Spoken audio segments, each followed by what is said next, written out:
proud eWIT member, and I'm extremely delighted to welcome each and every one of you to our 15th anniversary event, 15th anniversary celebrations.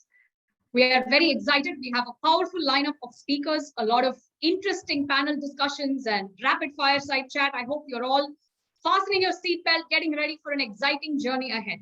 We will kick off today's session with an invocation song. I would like to invite Ms. Aathira to present the invocation song. Aathira is 13 years old and she's studying in 8th standard in Sowmya Vidyalaya, Anna Nagar.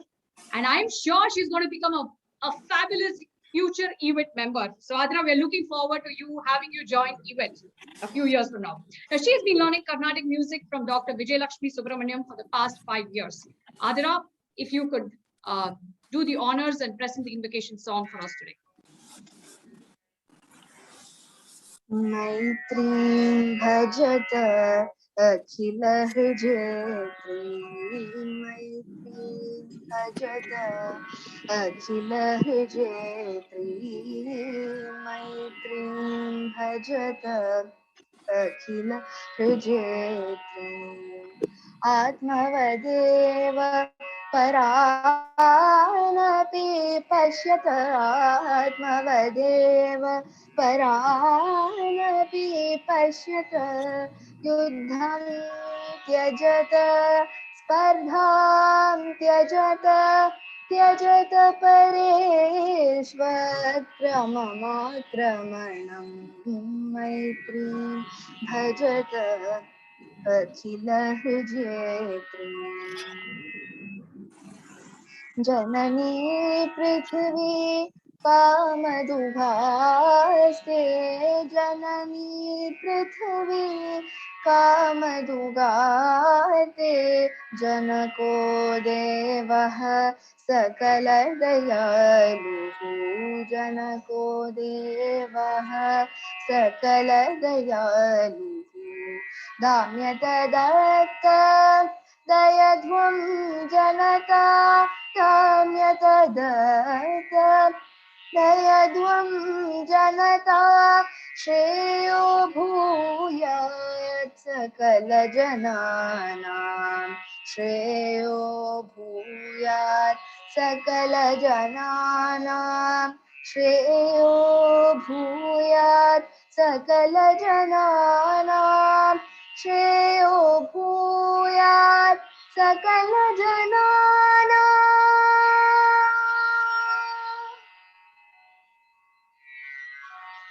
Lovely rendition. Thank you so much, Aathira, for that, for kicking us off to our session today on the right note.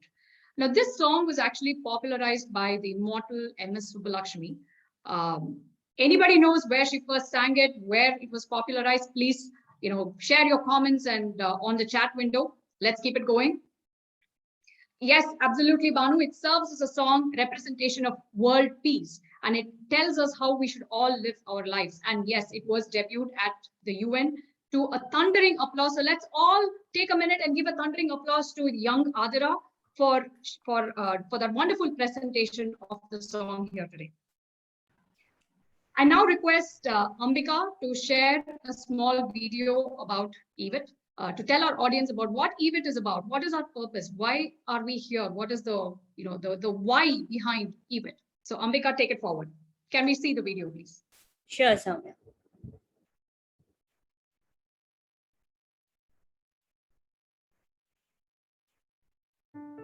Empowering Women in IT, eWIT, is a voluntary, not-for-profit professional forum that seeks to enhance the share and sustainability of women in the IT industry.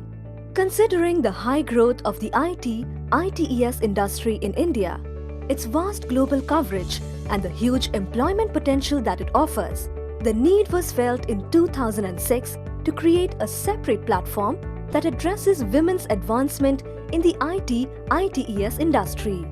While at the entry level, the number of men and women seem equal, the proportion starts coming down considerably as we go up the corporate ladder.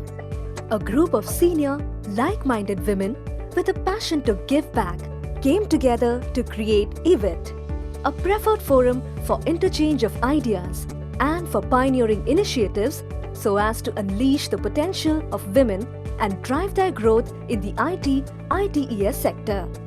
Over the years, eWIT has facilitated gender inclusivity in organizations through implementation of women-friendly policies and has been a voice for women amongst policymakers and other stakeholders. eWIT provides research and consulting services, gender sensitivity programs, and prevention of sexual harassment training to organizations. To inspire women to sustain their careers through better work-life integration and take up leadership positions, eWIT regularly conducts talks by role models, knowledge-sharing workshops, networking events, panel discussions, technology roundtables, and anniversary celebrations. eWIT's annual Excellence Award competitions encourage young talent to showcase their knowledge and experience in their respective areas. To motivate young women to join the IT/ITES industry, eWIT acts as a catalyst by reaching out to academic institutions. eWIT's annual academic event attracts participation from a large number of colleges across Tamil Nadu. eWIT is committed to continuing its journey of empowering women through a slew of forward-looking initiatives. Vapas, to assist women to return to work after a career break, mentoring women to take up leadership positions in technology and management, extending its presence beyond Chennai and Trivandrum, encouraging entrepreneurship through a database that it has helped build, and championing gender parity so women have equal opportunities for training, growth, and advancement.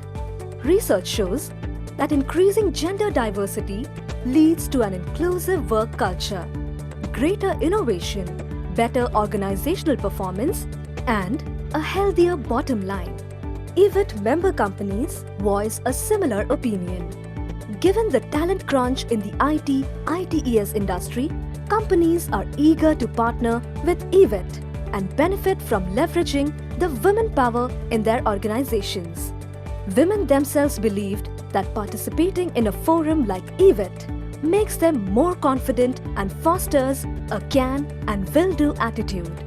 200 plus workshops, more than 1,000 presentations, 15 plus consulting engagements, 1 international grant, 100 plus events, 100 plus corporate members, 30,000 individual members. eWIT is now recognized as a brand and voice for women among IT companies and women professionals. Join us and be a part of this journey towards a gender-neutral society.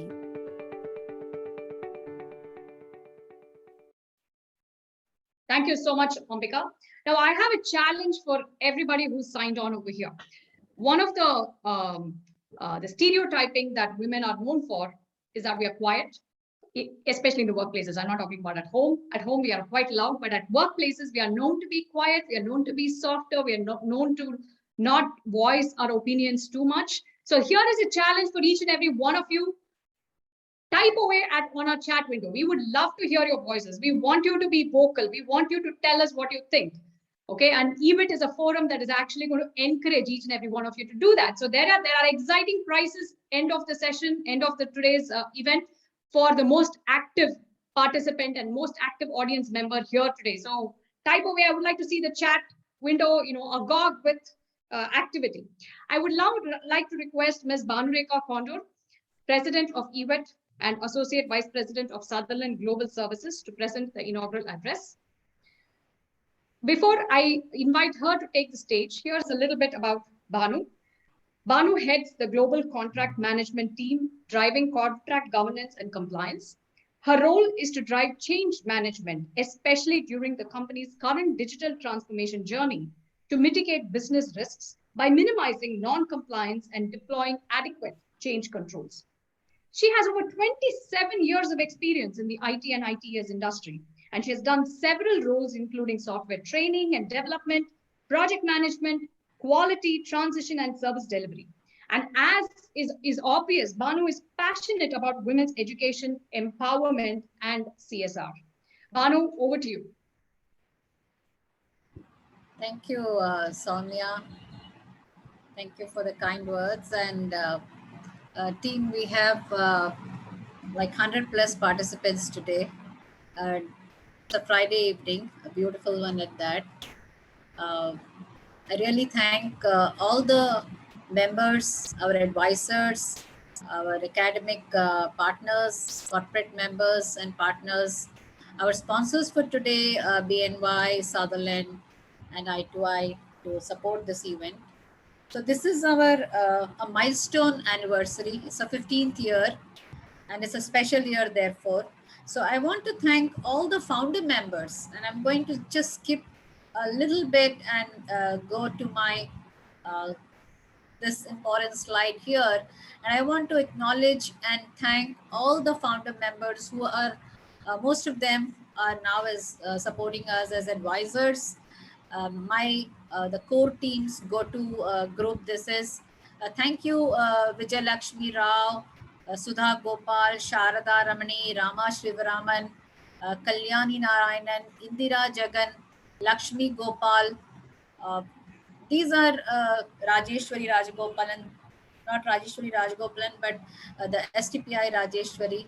These are the pioneering women who had the vision, who had a dream and who had the passion that they should be founding a networking group like eWIT. Because of their vision and passion, here we are 15 years hence discussing about and thanking the entire network who has come together, who has learned from each other, who have relied on each other, and we have had such beautiful relationship growing and helping each other and supporting each other. So if not for this advisors foresight 15 years back, we wouldn't have had an institute like eWIT. So I want to really acknowledge and thank all our advisors for setting eWIT up 15 years back with that vision and giving me an opportunity for the last 2 years to serve as a president. I just hope I lived up to your expectations, but we have a long way to go, and I'm just hoping we are taking those baby steps and doing the right things and living up to the vision that you had 15 years back. So 15 years, guys, and we have a long way to go, but then we have a little bit of history about why and how eWIT was formed in the first place. So it was in 2006, and we saw the visionary woman who came and took this initiative of launching eWIT. And the whole belief was that women by design, we are far more capable. I'm not saying on a comparative basis, but I'm saying our ability to balance in everything that we do, whether it is work or it is our life or it's our ambition, children's goals. So our capabilities, our skills are perhaps at par or even higher, but then that's women who bring so much value to the table. But why is it that despite having such strong skills, that woman has not had an opportunity to be as successful? So that is where eWIT comes in. It gives you that platform where you can network, you can feel empowered, you can really live an empowered life, you can learn from each other. And this is the idea of sharing, and more than ever, sharing and sustainability, especially for women, has become so important. So our vision hasn't changed, and that's the beauty. In the last 15 years, our vision hasn't changed. We have preferred to be a premium forum or a platform for exchange of ideas and strategic initiatives, so that we can unleash that potential in women who have doubts sometimes about their own strengths and skills. But a platform like eWIT helps them unleash that potential and helps them to grow. So what are our key objectives? Our basic objective is to ensure that we bring in a solid expansion of women workforce in IT and ITES industries. We help women strike that, and this is a topic that some of our power panel will also be addressing, whether it is a work-life balance or work-life integration as we call it today. But are we helping women to strike that balance? And more so in the last couple of years in the pandemic that we have seen, this is becoming a slightly challenging topic for women. Somebody like in the registration, they had asked this question, how do we balance between working from home and working for home? And I fully can relate to that. I'm sure most of us can relate to that. The question is, when you are working from home, the expectations from the family and everybody else is that we are at home, so we should be catering to some of those requests from our kids, or there's someone at the door, there is a parcel coming in. So those are some of the things that women have to really wake up and see, how do we readjust, reinvent ourselves.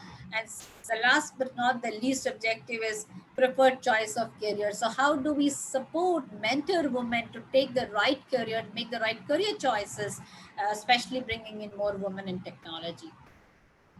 So these are some of our focus areas that eWIT has been driving across for the last so many years. Especially last couple of years, our theme was digital transformation. And interestingly, this theme was not carved out of the pandemic.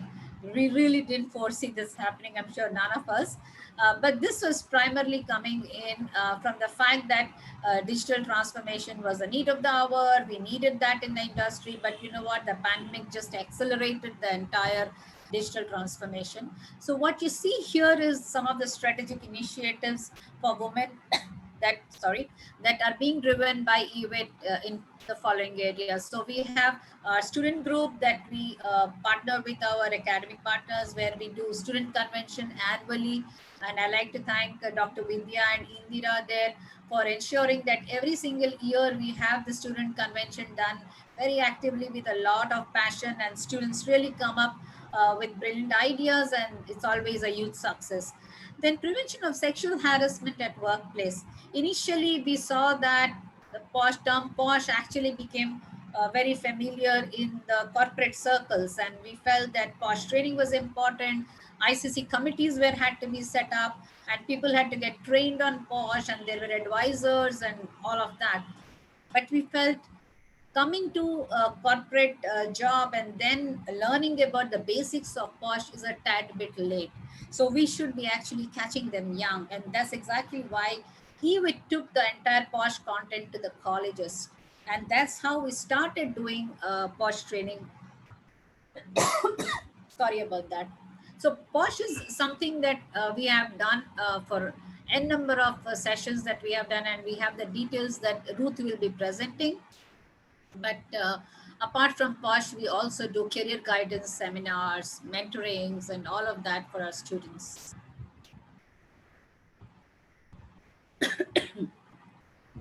For our early career group, what we do is we focus on our MC for today, Sowmya Mahadevan. She conducts a monthly tax session. Basically, the tax sessions is an open heart conversation that we have, talk and communicate and connect. And these are sessions that help you open up on some of the issues that women are facing in today, balancing between working from home, delivering and meeting up organizational expectations, KPIs, and all of that. From an early career group, we also help them ensure that they take up the right initiatives, they take up the right decisions, and they ensure that if there is a challenge that they're facing in managing their career early on, then how do they get mentored, for example.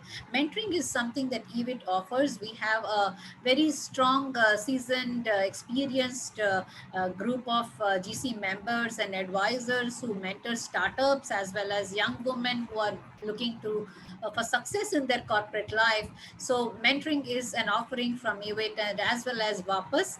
Vapas is an initiative, and Kalyani and Indira and all of them, and I think Namagiri, all of them have very passionately taken this up and ensured that Latha, Ramesh, these are all names from our GC members who have worked in ensuring that women who have taken a break, either for a childbirth or for elderly care, for various milestones that they feel that it is important for them to take a break. And when they want to come back, they feel lost. Then How do we guide them, ensuring that they have the relevant skills, they have the relevant confidence when they're negotiating their pay scales with the organization that they're joining versus what was their last on salary? How do they get guided on what is the current industry and what are the asks there? So that is what is the objective of WAPAS. Work-life balance sessions, wellness sessions is something that we do every month. Depending on the topic, during the pandemic, we did a lot of mental wellness sessions for the women group especially, and the colleges.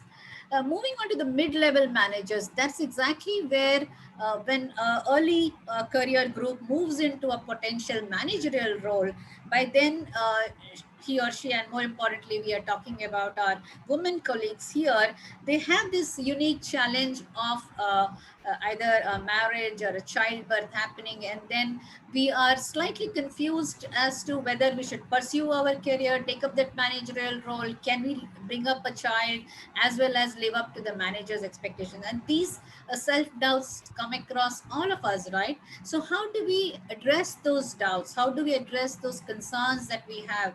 We want to have a successful career, but we also want to have a successful family. We do not want our children to be ignored. So how do we ensure that we manage that, ensuring that we have a strong support system, we create allies at home, and we shed that superwoman image of ensuring that we do everything in a 100% satisfactory performance level. So mid-level managers is the most crucial part of the entire pyramid, where we need to ensure that women are making the right choices, right decisions by picking up their priorities. That is so important for us to understand. And from there, how do we carve out the potential leaders? So if you look at all the potential leaders on this session today, you will see that it is not that they have had an easy ride, and they have had a journey which is exciting, but they have had to make few sacrifices and pick their priorities and ensure that they create a solid support network around them which they can depend upon. That's how we have to carve out between an early career group to managers, mid-level managers to potential leaders. eWIT does this by ensuring that we collaborate with other forums. We have different forums like the IEEE, SACA, CII, STPI, and Women's Square, and we do these events every month in collaboration with these. I have touched upon here a little bit on soft skills and upskilling, because ensuring that we are learning and learning for, we remain as learners for life. Like someone said, live as if you were to die tomorrow, but learn as if you were to live forever.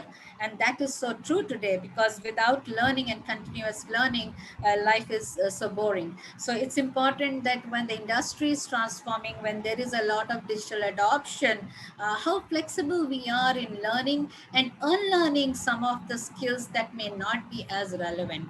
So that is the offering from eWIT here. eWIT also does policy recommendations to the government. Kalyani, Namagini, and Indira, in the past, we have collaborated with the Tamil Nadu government to give recommendations about the hostel facilities, and thankfully the government made note of it and made policy changes. So those are some of the strategic initiatives that eWIT participates in. This is how we did our socially distanced virtual sessions all through the last couple of years during the pandemic. Initially, the first 2 months, we really didn't know what hit us. There was so much of inactivity, I would say. We really didn't know whether we should be conducting the sessions. Are we going back to the on-premise model, and we are going to be meeting people in those nice hotels and conference rooms and have those social interactions? But then it just didn't happen. And then month 3, I still remember Vijay, one of our advisors, she prompted me and said, hey, a lot of other organizations are actually doing a lot of sessions virtually. So why is eWIT not embracing that model? And then it's history. We never turned back from then. And I will tell you, the beauty of virtual session is you can do it from the comfort of your home. And then earlier we were in a physical setup, we were only having the session in Chennai, and only audience from Chennai could join in. But once it became a virtual session, we started seeing people logging in from rest of the world, and therefore we became boundaryless. So that increased our participation and our ability to connect with different people across the globe. This is quickly our eWIT Trivandrum chapter, and that's Tina, Aditi, Sindhu, Radhika, Priya, and Rani. These are the CC members for eWIT Trivandrum, and they do some awesome work for eWIT from Trivandrum. They have done a lot of training sessions, and they have ensured that they also do some counseling, POSH sessions, ICC sessions, and all of that. So that's eWIT Trivandrum for you. This is their Women's Day celebration that they have done, eWIT Trivandrum. And I just hope, eWIT Trivandrum, if you are on the session, you can just show a raise of hand. Thank you for all the good work that you do. Glad to be partnering with you. So this is the theme for this year, Choose to Challenge, Leveraging the New Normal. We have a very exciting line of speakers, a very good keynote speaker, a guest of honor, and Sowmya from BNY is our keynote speaker. BNY has been our biggest sponsor for many years, year after year. They invest in eWIT and the events that eWIT does, and so has been Sutherland. Sutherland has been investing, and I am very proud of the fact that I work for an organization like Sutherland. I've been here for the last 20 years, and I can tell you, ladies who are on this session today, that Sutherland is an absolutely safe and great place to work, just because this gives you an opportunity to grow. There is absolutely no bias against women. In fact, there is a lot of comfort for women because you have strong women leaders around you, and we have our HR practices that are so pro-women. We have the special IJPs, the internal job postings that happen exclusively for women. So if I'm a woman employee at Sutherland and I'm looking for growth, then there are postings that come just for women, and we can pick those and we can create our own growth path.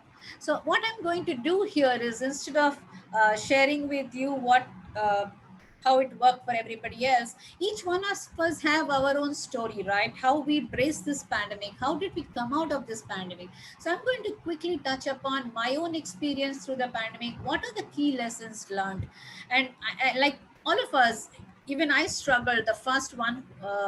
A couple of months, I would say a quarter, I really didn't understand what hit me, because I was so used to having this getting ready, keep running, go to office, spend almost an hour on the drive, reach office, work there, meet the colleagues. There was so much of a social connect, learning from each other, the water cooler conversations, the experiential learning that was happening just by connecting people.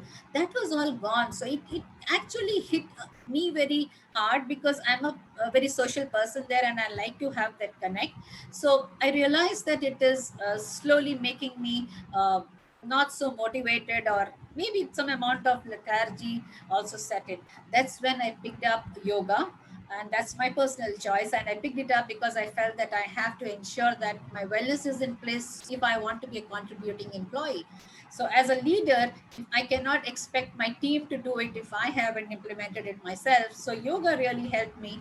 And on my terrace, I ensured that I clock at least 30 minutes of walk every morning, with at least 15 minutes of yoga on alternate days. So physical wellness and mental wellness is absolutely, absolutely important to ensure that for you to have a very successful life, the first base of the pyramid is wellness, our physical and mental wellness. So ladies, I really urge each of you to pay attention to it. And then as women, when we have strong career ambitions and we fulfill them, we also don't pay enough attention. And I would say we don't really invest in learning the financial aspects of it, like savings and how do we multiply our own savings and all of that. So my request is, learn that. Learn how to use your money to multiply for you, to work for you while it sits in your bank. That is number one. Number two is also that we have, and the pandemic taught us one thing, right? When we were in a regular life before COVID happened, we used to walk and go around every weekend and buy and shop things which we never needed. So one of the biggest learning for me personally was, I was perhaps indulging in shopping or things like that, which I really didn't need in my life. The last 2 years, I can tell you, I decluttered a lot of stuff at home. I paid attention to it when I was at home during weekends because I couldn't go out. And I kind of took this pledge that I would stop spending unnecessary money when it is not required, and what I already had, which I had not touched, say for the last couple of years, I started giving away. So my request to you is, evaluate what you already have and you feel you have more than what you need. Just share it, declutter your life, and lead a very peaceful personal space, and pay it forward.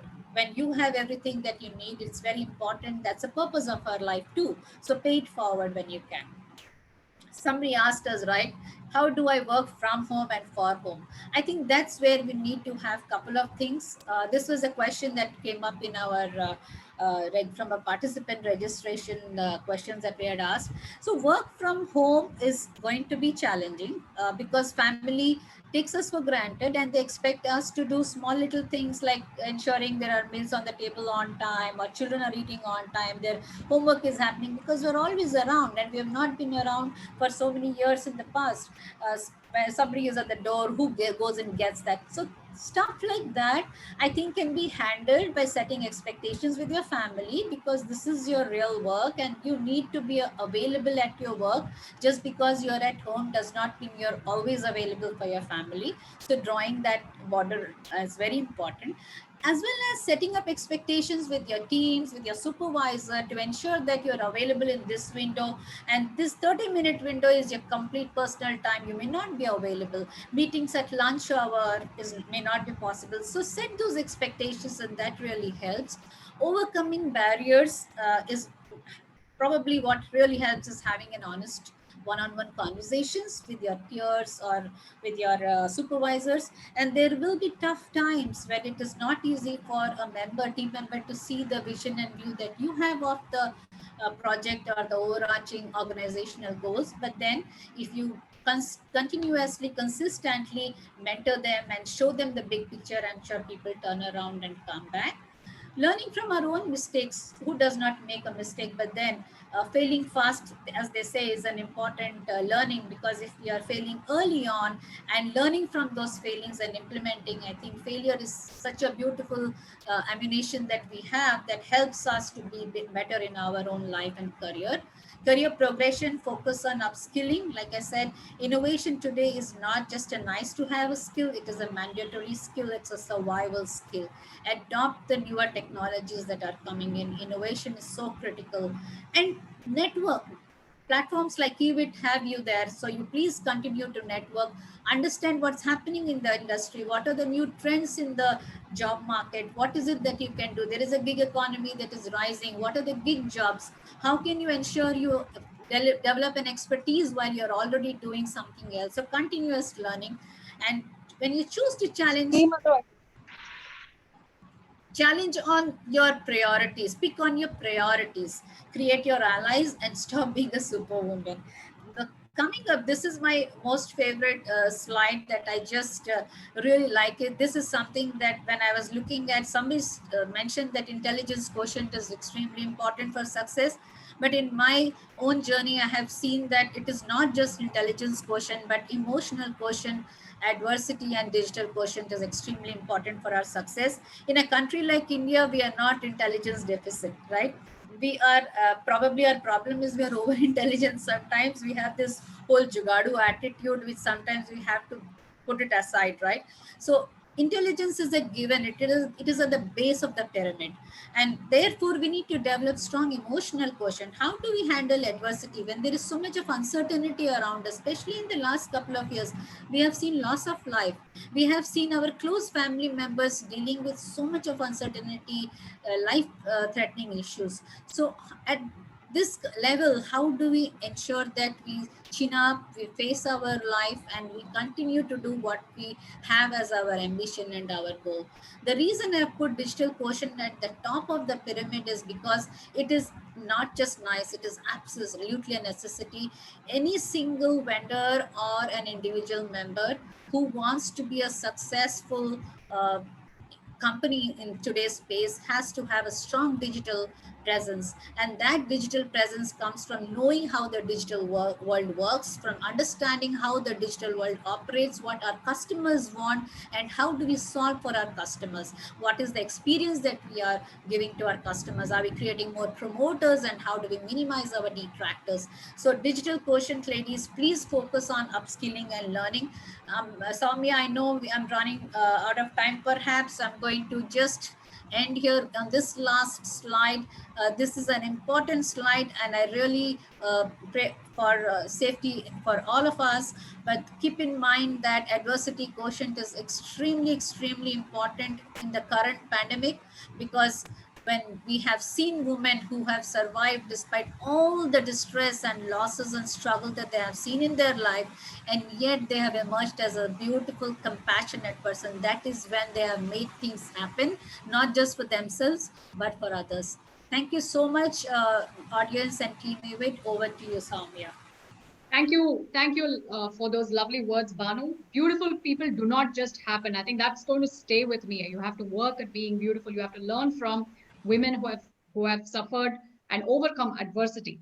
And thank you so much for also talking to us about what eWIT is all about and what is the kind of platform that it actually provides for each and every one of us to talk about. There's been a lot of interesting viewpoints that are coming in the chat, and guys, keep it coming. That's exactly the whole point of a forum like eWIT. What are these challenges? What are these adversities? What are these, different the challenges that women have to face that are very uniquely challenges for women, right? And that's what we need to talk about, and we need to help each other overcome these in our mind. I want to just call upon Viji Rao, if she's there. Ambika, can you spotlight Viji? Just a couple of sentences to hear about what inspired. Viji was one of our founding members of eWIT. And I just wanted to hear from her what inspired, the birth or the genesis of eWIT. Thank you, Sowmya, for calling me in. And Bhanu, that was an outstanding talk. I mean, it was so heartwarming to listen to you. It made me go down memory lane way back to 2006 when eWIT was set up. And I think it was sometime in 2005 that a bunch of us, 10, 12 of us, got together under the leadership of, Rajalakshmi, the then director of STPI. We met at a hotel in Tinagar just to discuss what is it that ails the women in the IT industry. And I said ails because, we had a lot of issues. Simple things had not been addressed. And at that point of time, I think the percentage of women in the ITES industry was as low as 15 to 20%. So we got together and we said, what is it that we can do to help women? And that's how we coined these key words of how do we enhance the share and sustainability of women in the IT industry, and how do we help them unleash the potential? Just to put it in perspective, there were two things that contributed to the birth of eWIT. One was that all of us were very passionate about this cause, right? We felt very strongly that this is an industry where women can contribute so much, and each one of us then had done something to achieve something at least. So why not? We felt very, very strongly about it. The second thing was that we were very committed to the cause. And that's how eWIT actually turned into some kind of a social platform where all of us bonded so well. And we said, despite the full-time jobs that we had, and, we wanted to give back in terms of energy, our time, our effort, late hours. We sat together, discussed, and that's how I would say 9 months to a year eWIT took to be born. And it is this spirit of giving back that epitomizes what eWIT is today. And it's so heartening to see that the genesis with which eWIT was set up, that whole spirit is being carried forward so well, even after 15 years. So congratulations, Bhanu and team, and you've done a great job, and it is this spirit that must live on. So cheers to all of us, and hearty congrats, and look forward to a great future for eWIT. Thank you so much, Viji, for sharing that insight.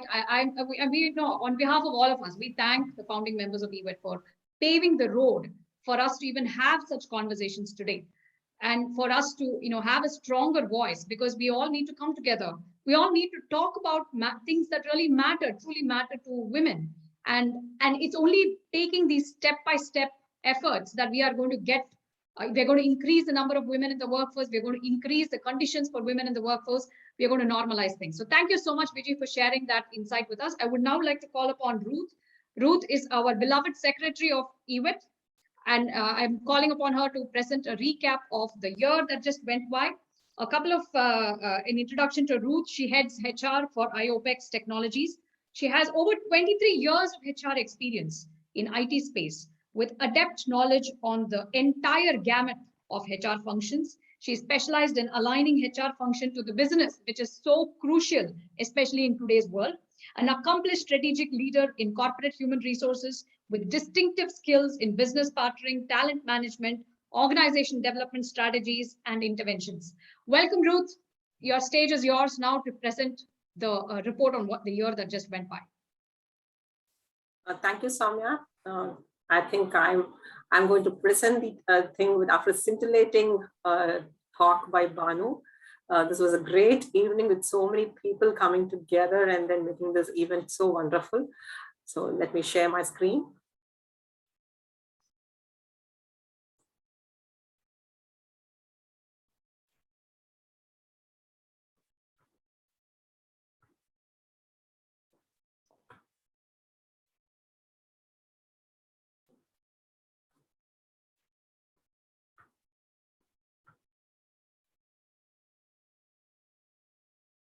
Just a moment.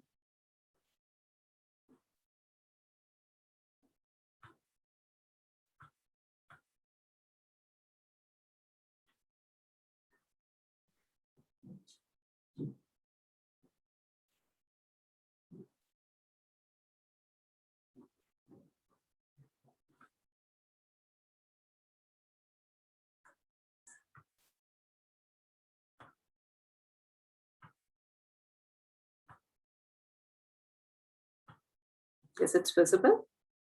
Yes, Ruth, absolutely. Okay, okay.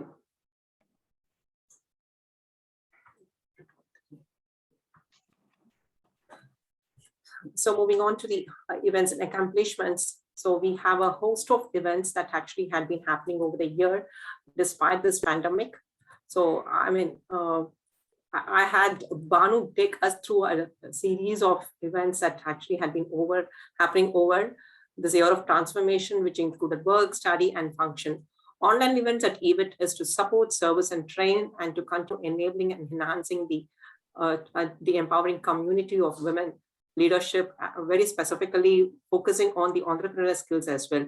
The key events over this year were on digital marketing workshop, Employability Now, which are actually focusing on the student convention, the role model series, the tax sessions, which was specifically being run by Sowmya, the Talk and Conquer Together sessions. So looking back, so we had this 14th anniversary event that was held on September 4th last year. So we also had 10,000 hits on our social media pages, which was actually a scintillating experience for all of us. I mean, as what Bhanu said, so earlier we were actually having it at Chennai and big crowd was restricted, but here with this online virtual program happening, I think we opened the windows across the globe, and then we had our speakers coming all over the world to get this get eWIT the attention. The annual general meeting was conducted on the 28th of November, and the financials discussed and signed off by the members. The eWIT Governing Council had been conducting their monthly meeting discussing on the events and strategies for the financial year 21. So we had been very diligently capturing the meeting there. So moving on to the role model series. So we had, just a minute.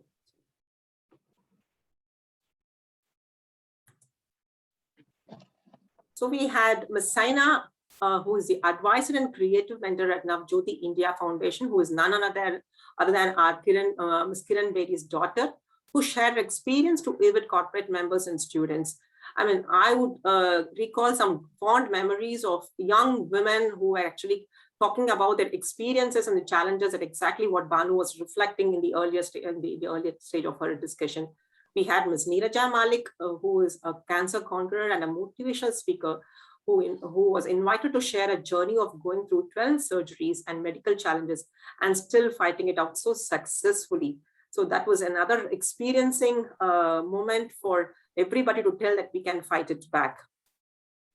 Coming back to the student convention that we were actually, our prime focus is on with respect to career growth aspects of the students. We had, in collaboration with Anna University and BNYMellon, we had about 500 students who participated in the convention, making it a grand success.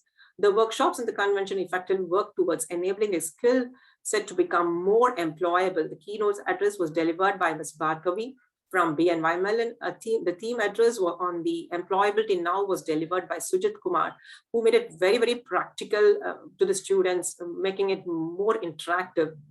And Mr. Venkatraman's session on honoring the future skills, which is, I mean, very opened up the doors for NASSCOM, and we have tied up eWIT. Actually, that session made us tie up with NASSCOM also in offering a lot of free sessions for our people who have enrolled as eWIT members. Then we had an online safety is no accident, a nice session by Abhishek Kumar from BNYMellon, absolutely getting live examples telling the students what the effects of our being online safety or information security aspects, data threat, all those aspects. And we had another beautiful session by Mr. Nitin Mohan, who is the Senior Manager, Platform Solutions from Sutherland on the robotic process automation, giving a lot of insight for the students on the digital platform, which is expected by the markets, IT markets, very specifically on what they need to embark on their journey as. We had a nice rendition by the BNY band to do a performance. So I think those beautiful women made the session very nice to take it forward.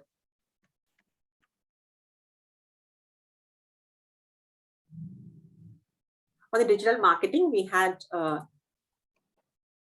senior people, very professional people, that is again in partnership with STPI, catering to a wide range of audience from working professionals to students, freelancers, product companies, and entrepreneurs.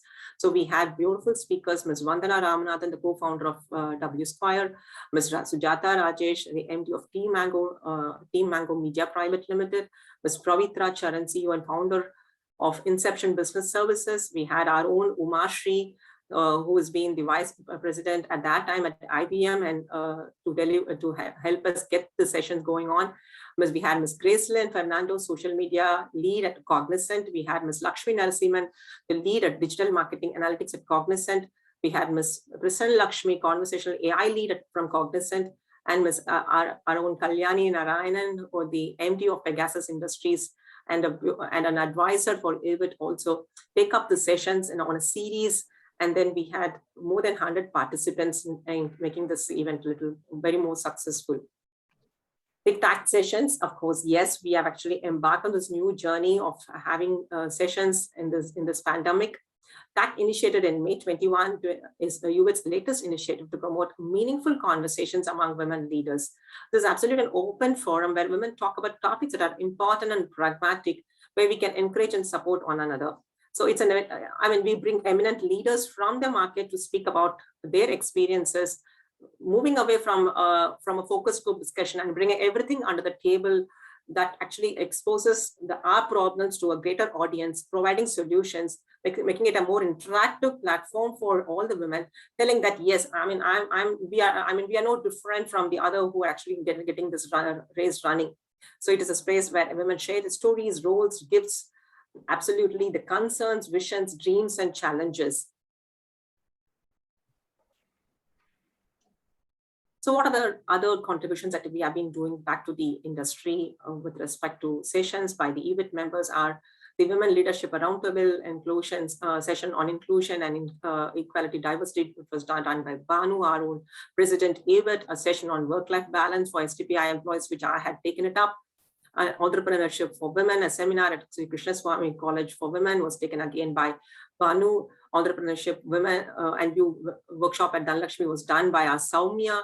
Skill advancement workshop at Agni College was taken up by Bhanu again. How to crack interviews, a session with Namagiri and me. Best skill fit session at Stanley College of Engineering, staying optimistic during pandemic. A session for Links Logistics was done by Uma. Webinar on gender sensitization, the 3-day summit, which actually happened on mental health wellness, which was run by Bhanu. I think there are other innumerable sessions which were actually being done by our own eWIT governing council members and our advisors as well. And the list is to go on. So that's from my end. Thank you. Thank you so much, Ruth, for sharing the events that happened in eWIT. We've had an exciting year by the looks of it, a lot of very exciting events. So I would like to now introduce our keynote speaker. We're eagerly waiting for Ms. Sowmya Sathyanarayanan. Sowmya Sathyanarayanan, she heads the technology risk management function in BNYMellon Technology India. She has around 28 years of experience in IT and cherishes her 2 decades of working with BNYMellon. Her inspiration at BNYMellon is her team, the leaders she works with, and the various challenging roles that the organization trusts her to lead and deliver. She has played diverse roles in her career, including managing software engineering process group, audits, program management, business continuity, data privacy, and third-party governance. As an energetic, enthusiastic, and passionate women leader, she believes in defining success on her own terms. She has a focused commitment to mentor women associates to enable them to achieve their true potential. She practices and coaches on developing inner well-being and excellence. Please put your hands together and welcome our keynote speaker for today, Ms. Sowmya Sathyanarayanan. Hey. Welcome, ma'am. Hello, Sowmya. Thank you so much for that introduction. I just wanted to go slide free, but I have a reason to get a few slides there. So I'm just sharing my screen. Give me a second.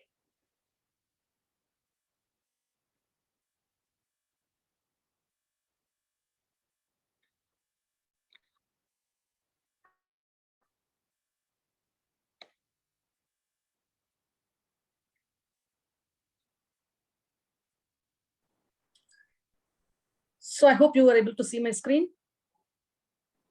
Yes, Sowmya, we're able to see the screen. Excellent. It's my immense pleasure to be part of this great gathering this evening. I say this is great gathering, not only because it is attended by great and unique individuals, it is also because this group is committed to a great objective of empowering women. Right? I thought it was empowering women, and through this conversation that I heard from Bhanu, Ruth, and every one of you, it seems more of empowering and inspiring women. And that's so very well visible from what I heard from Bhanu, Vijay, and Ruth. And that's why it's a great evening for me today.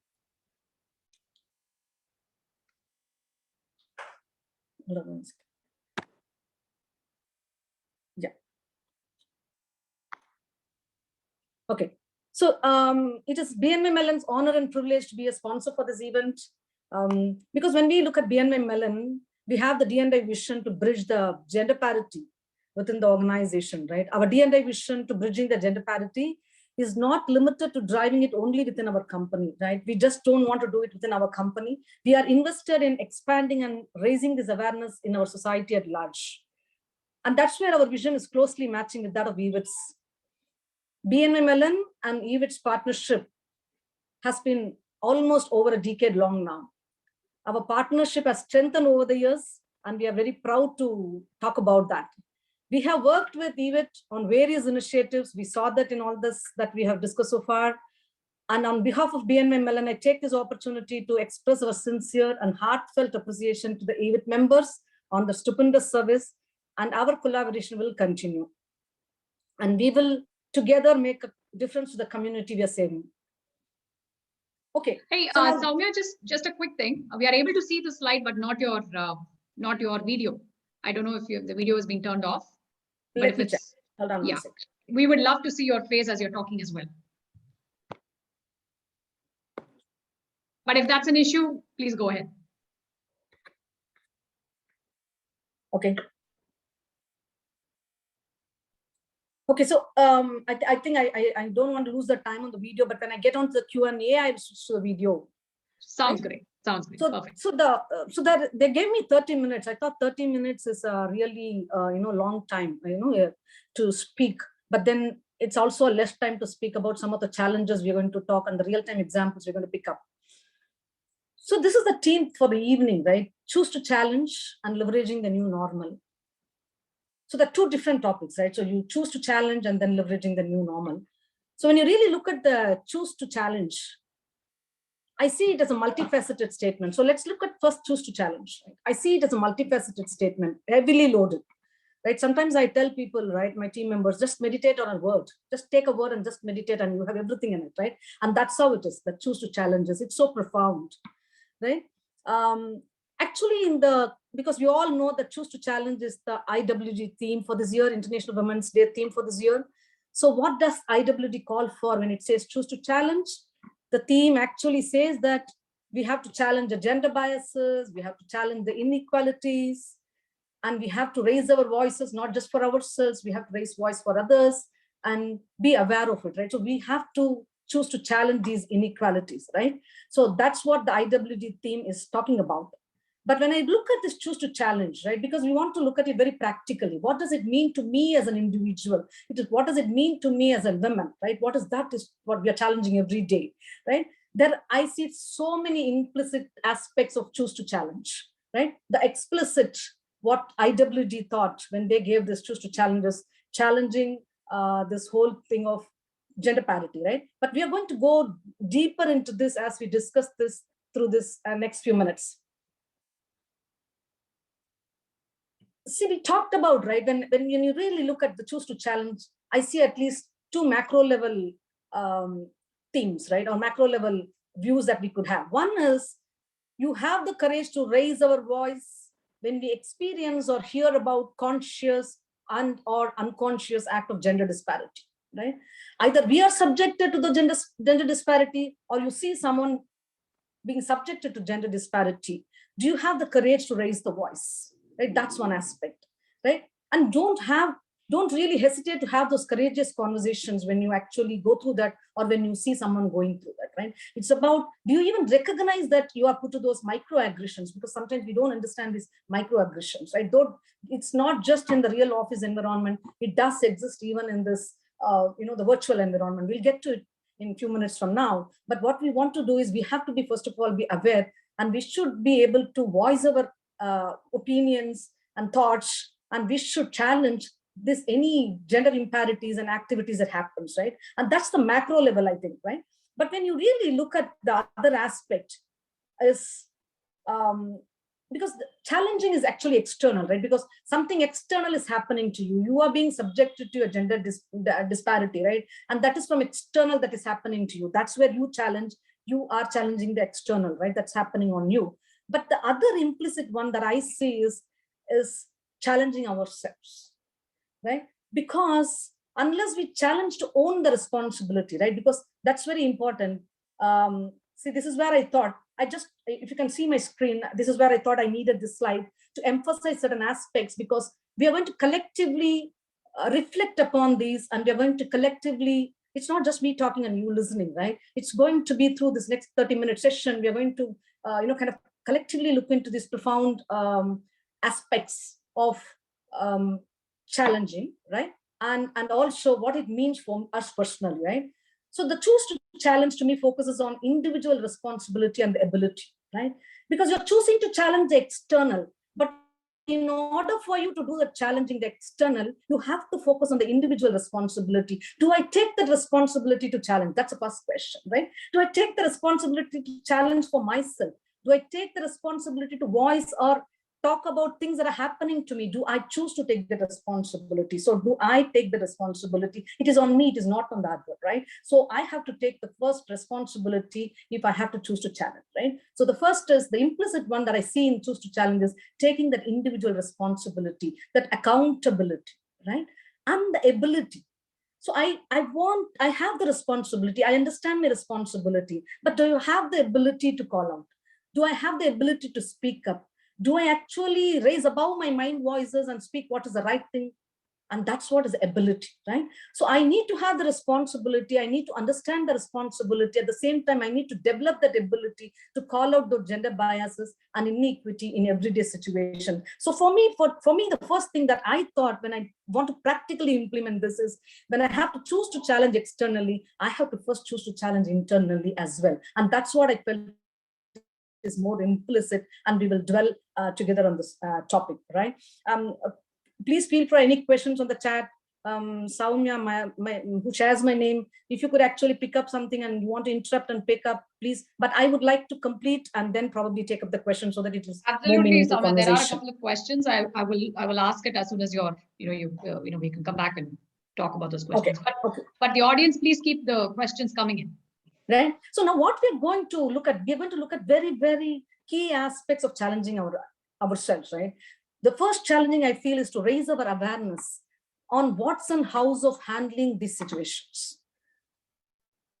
We have to challenge ourselves to develop the ability. We have to challenge ourselves to tune our attitude right.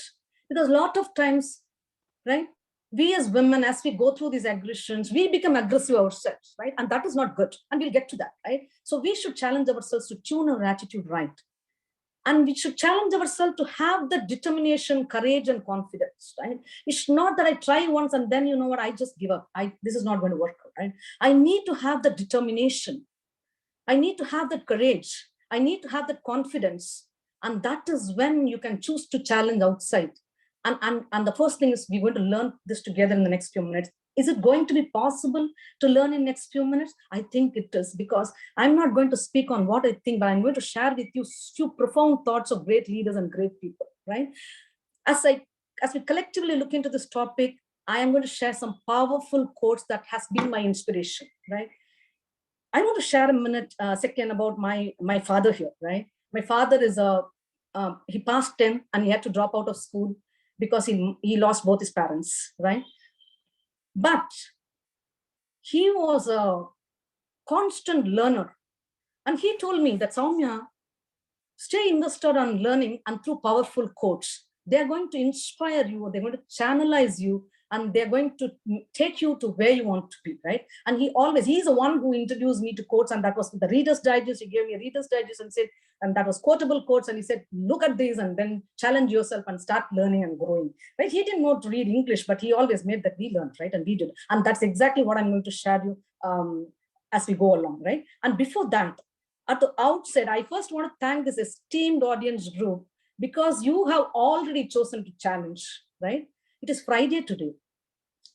And that's what I was thinking, right? What is the day when Raji and Vidya, Dr. V told me that I go to the Keynote Speaker, I looked at what's this day, Friday, right?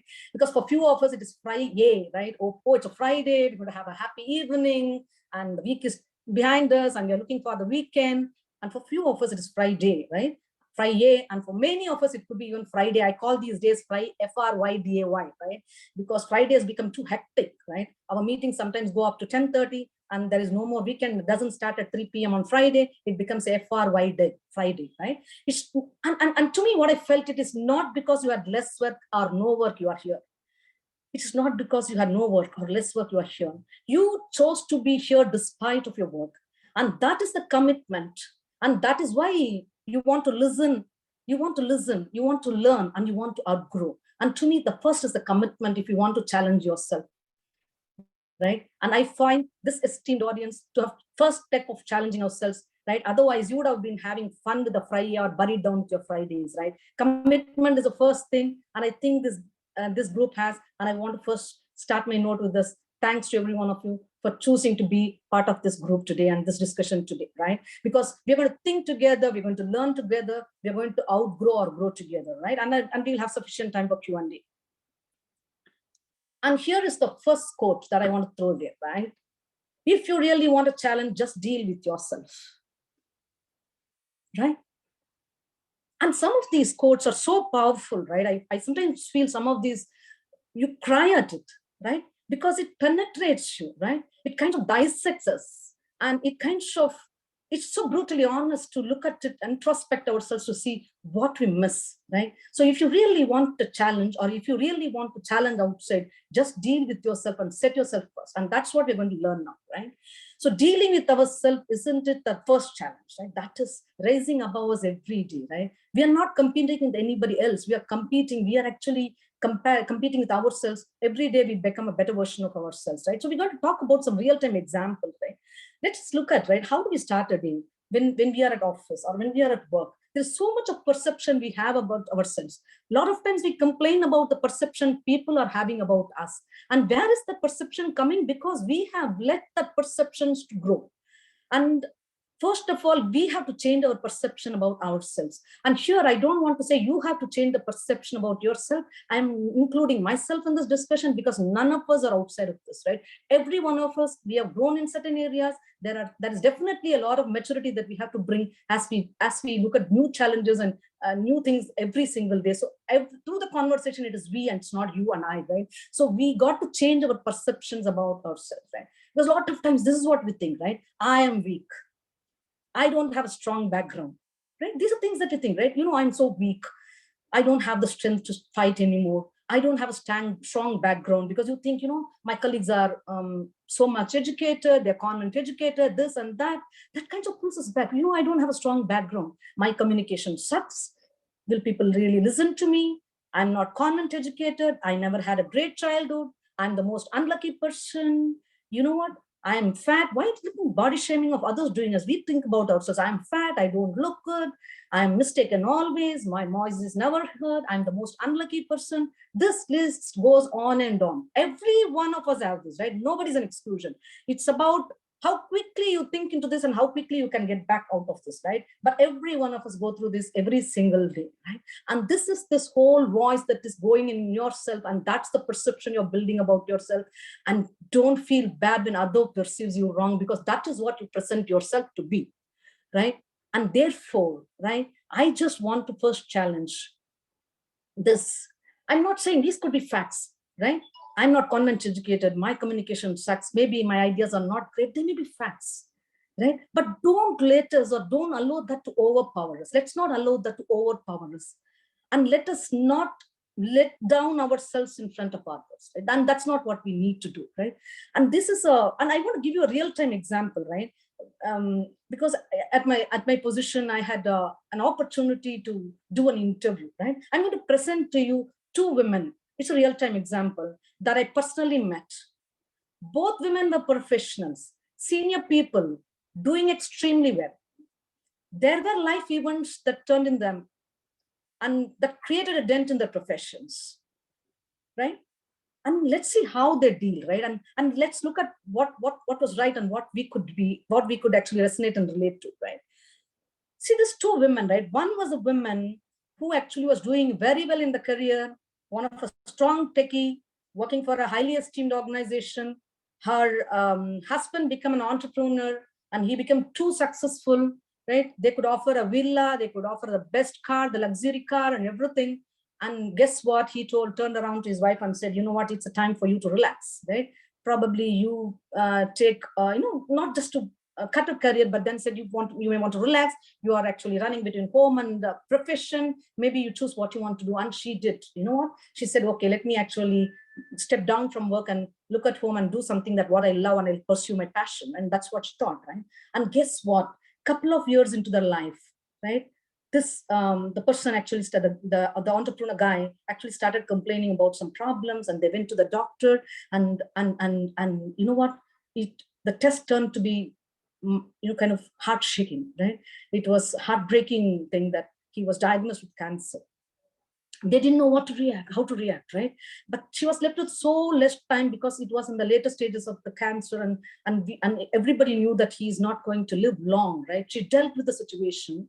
And actually what happened was, the fate had its say, and then he passed away, right?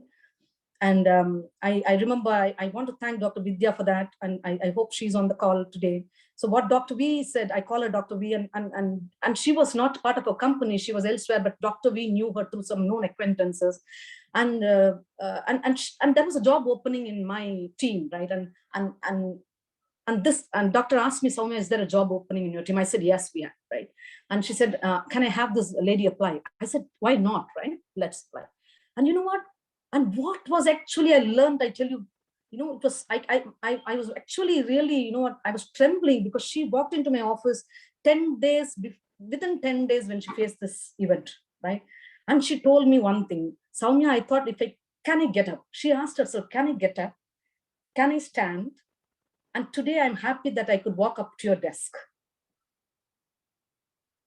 so much of silence I had, right? She walked up, she said, I had the power to walk up to your desk and walk up to this office and have this conversation with you. And she asked me, I challenged because I could have come after a month, but I thought I should get up and stand. And I thought I can do it only if I do it now, right? And she resolved and she came, she took that resolve and she there.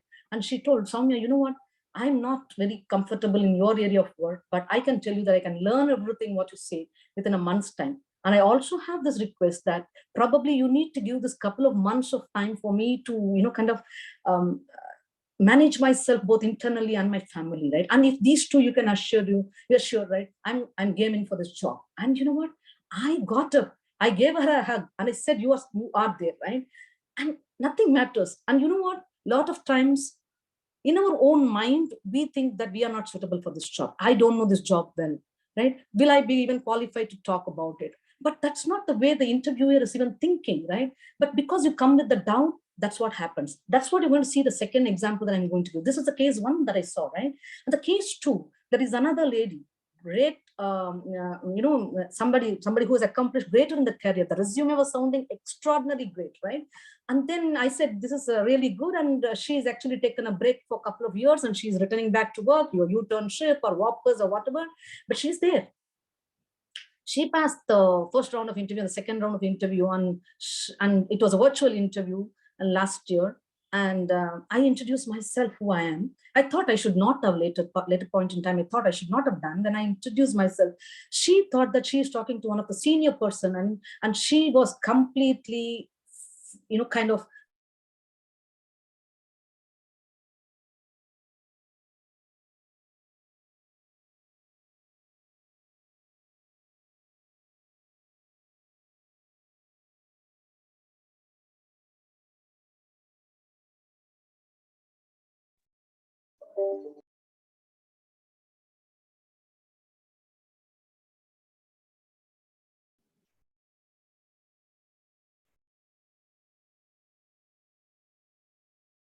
Hi, Sowmya. We're not able to hear you. Audio. Yeah, looks We like just lost you there. her. Yeah.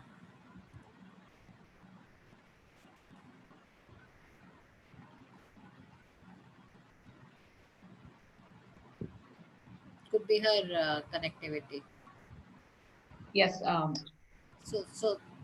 I will call her. yeah, sure. Thank you, Dr. Vidya. Sure. Yeah. These are guys. While we wait for Sowmya to connect back, there were a couple of questions in the chat window, and I'm just going to post it to the people, the senior members of eWIT and other people who are here. One of the audience members had asked, hey, what if the people that we're dealing with are not used to taking advice from women and your words are not taken with seriousness? How do you deal with it? Or it's not given its true, it's kind of like, pushed to the side. I'm just going to pose this question to the audience here while we wait for Sowmya to come back. Does anybody want to go and talk about how have you faced this? What would you do in such a situation where you feel like your viewpoint isn't given the necessary, the due, it's not being considered?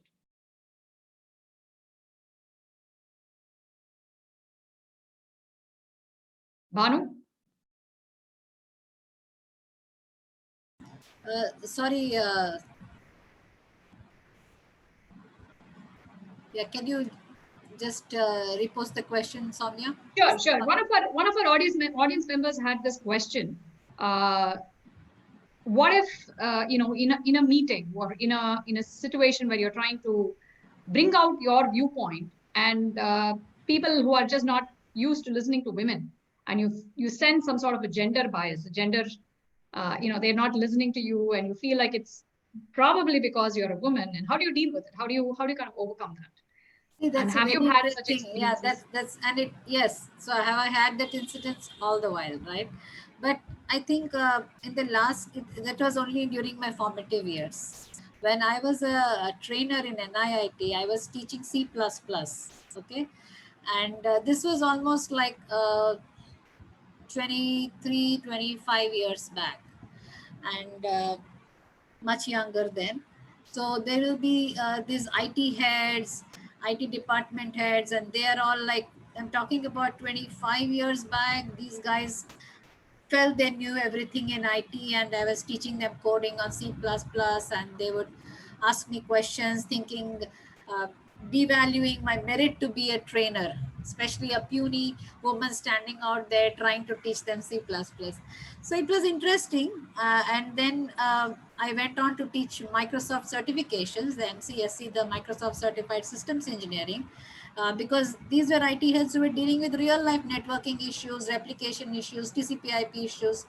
I remember they were throwing me real life challenges while I was still a trainer looking at the notes sent by Microsoft, the coordinator notes. So what I had to do was, after my session, sit and replicate those problems in my infrastructure, in my lab, and get my answers ready. And next day when I walk into the class, I would give them all those answers. And then that's what gave them the confidence that as a trainer, I was bringing in the value.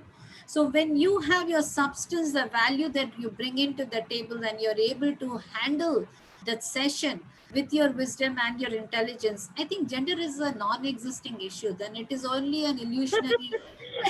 நான் இப்பதான் ஆக்சுவலா நான் மியூட்ல போட்டிருக்கேன், close பண்ணலாமா? Ambika, can you mute? உங்ககிட்ட பேசிட்டு மறந்தே போறேன். Ambika, please go on mute. எங்க க்ளோஸ் பண்றதுன்னு கூட தெரியுமா? Ambika, please go on mute. Yes, So that's what, Sowmya, I think when there are teams who feel that they cannot take instructions from a woman leader, I'm not sure if it is still a problem. Definitely not for me. But yes, there will be people who will question you. Say, for example, unless you establish your credibility, you establish the value that you bring to the organization, then the questioning goes away. But if you're not able to demonstrate that value, then their constant questioning happens. And it is not just a gender issue. It can happen between with a male supervisor as well. So let's not make it a gender issue. Perfect. I think we have Sowmya back. I think we lost you there for a little bit, Sowmya. So we were just taking back. questions. I don't know, right? No, I know, Dr. V, sorry for that, right? And that was a blip on my internet, and I think I'm sorry for that. Hey, what's a Zoom meeting without a bit of a network connectivity? I think otherwise it's not a Zoom meeting, right? So yeah, so everything, all's well in the world. Okay, good. Dr. V, thank you so much, because she told me where I got really disconnected. I talked about the lady who actually rose up and came there and talked to me, and I walked up to give a hug and tell her, you know what, you're most welcome. We need women with the spirit. We need the women to fight. We need these real-time examples, not the made-up examples, right? And there was this other woman who thought that I was, because I thought, right, retrospective, I feel I should not have probably introduced. She thought she's speaking to a very senior woman, and she just, kind of became very shaky. She wasn't confident. She felt that, everything was wrong, right? And she wasn't giving any examples. I told her, just feel free. What you didn't learn in the last 2 years doesn't matter.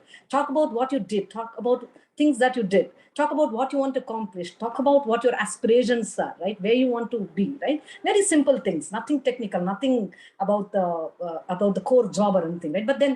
But she wasn't rising up, and she said that she wasn't comfortable, right? And then we finally finished the interview in 20 minutes. I wanted to feel comfortable. I reached out to HR. I told HR if they want to do another meeting, another round of meeting. But she said that she's still not prepared probably to come back, right? And that was a little surprising for me. I thought it was a setback. Personally, I thought, why did she feel that way, right? Because she's not convinced that she can face somebody senior, because nobody thought that she's not good enough for the job. But it is in her own mind that she thought that she is not prepared, right, to come back. And when will she be prepared, right? That's not going to change, right? And that is where I thought sometimes that we have to, kind of be very ruthlessly, straightforward and think about how can we rise above these occasions and then be there, right? And that's the two examples, right? So you have in front of you somebody who just lost the near and dear one, had so much of debts as well because of having a villa and having a luxury car and whatnot, because he got into entrepreneurship, didn't know what is coming up, what's surprising there. But she chose to rise up and say, you know what, I'm going to actually face the situation, right? I'm going to have the confidence in me so that I can actually earn the confidence in others, right? And that's exactly is important. And in the second case, she had everything. She knew everything. She took a break for a reason, for taking care of a child, to give, that's a motherhood that we want to cherish. And look at that, she wasn't confident that her decision to stay back was right. Nobody's questioning, it is her own voice is questioning, and that's where we tend to lose, right? So unleash the past, right? And therefore, my first learning or my first challenge I probably do is first change the way you see yourself. And others' perception about us will automatically change, right? So first change the way we think about us, and that's exactly what I thought. And probably, Sowmya, I don't know if there are any questions that I have to take. Yes, Sowmya, there were a couple of questions that came up on the chat. One of them was, what if one of them was about the pay gap? You know, where there oftentimes you see that men and women have different pay structures. So one of the audience members said, it's very demotivating. How do you pull yourself out of that? So I don't know if you have any thoughts that you want to share about that. Is that really something that still happens visibly, that there is a pay difference between men and women? We will get there, right? We will get there, right? And I'm covering that in the later part of the conversation. We will get there, right?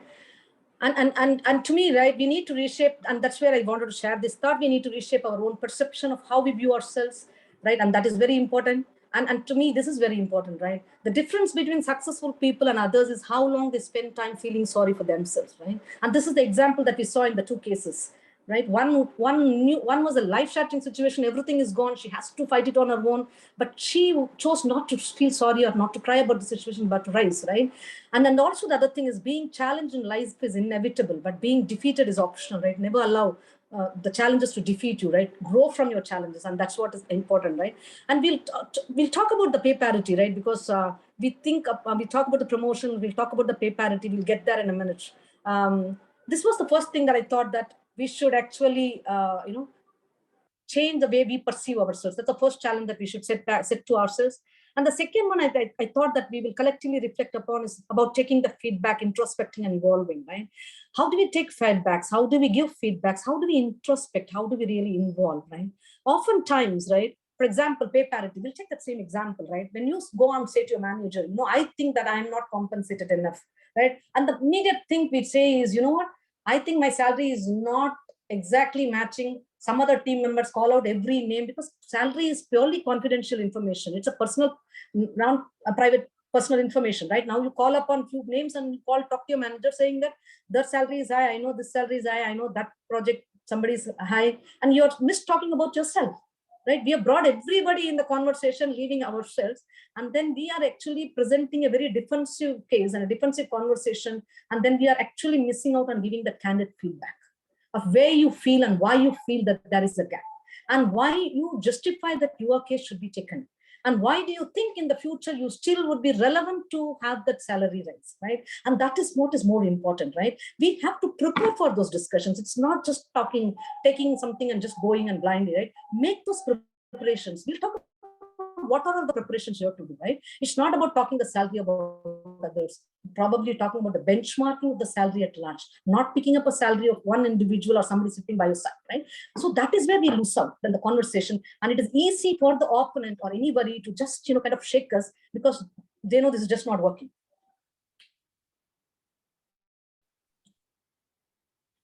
Right? Thank you so much. So we'll anyway come to that question again a little more, right? So we'll talk about take feedback, introspecting, involving. So I'll cite a personal example, right? Because as a woman, a lot of times we think that people brand us, they're very aggressive. This woman is more aggressive, or she gets too emotional so quickly, right? And that's what people say. And I was no exception to those, those feedbacks. That could be feedback, and most often times it is just a sideline comment that people make on you.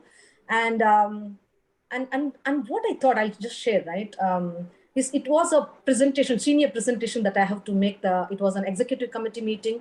I'm talking about almost 10 to 12 years back. I was a little junior resource at the time compared in the organization structure. So I was asked to present. So I'm walking there with the presentation, feeling so happy that I'm walking the presentation to a senior audience. I put the first slide, I go to the second slide, and boom, there on the third slide, that whole executive committee is starting to talk. Because what happens when you make an executive presentation is when you're on slide 2, they're already on slide 10, right? Because the way they think, the way they process, it's so fast, right? And they feel that they ask you questions that you want to really present on a slide 7 or slide 10 because you organized your thought flow in a way, right? And so in few minutes, I lost the control of the audience, right? And everybody is talking, everybody is giving the idea. Is there a question that somebody should go on mute? Ambika, can you go on mute? And Sowmya, we probably should wrap up in a couple of more minutes if you have any final thoughts here. Yeah. So you're saying that I have only a couple of more minutes? Yes, if we can wrap up in another 2 to 3 minutes. Okay, I don't know, right. The 30 minutes is gone anyway, that's okay. So what we'll do is, right, so the whole thing is, take the feedback. And the other thing that I want to talk about is, ask yourself, right, even talking about the salary, right, are you too long, too cozy in your comfort zone, right? You have been doing the same role, you're working with the same manager, it's the same project, same client, same technology, the same set of group you're networking, same set of ideologies that you're working with, same prejudices that you're carrying in, right? And years are rolling, but where are we evolving as a professional and human being, right? And that is where we need to really understand that one, right? So that's something that I really want to think about, right? Take your feedback and challenge to take the feedback from the people who would actually, give you a very candid feedback. So that will be good. And also most often times, right? We talked about this, changing the roles. You are not 100% ready for taking any roles because sometimes you will learn through the process, right?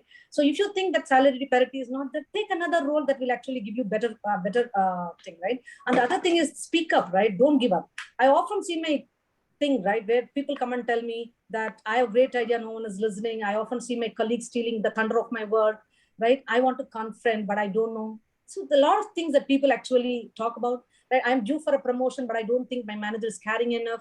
I would like to expand my role, but I don't think people feel confident about my capabilities and potential, a lot of these things, right? So basically challenge yourself to be that voice that you want to speak up, right? That is very, very important. You have to be your own voice to speak up. That's important, right? So to me, I think the message that I want to communicate this evening is first challenge yourself for you to be prepared to challenge the outcome, right? And that's the first thing. And I know a lot of things have been talked about, especially on the second, how do you really take advantage of the new working normal? I think the new working normal geography is no more a boundary, right? It's no more a limit anymore, right?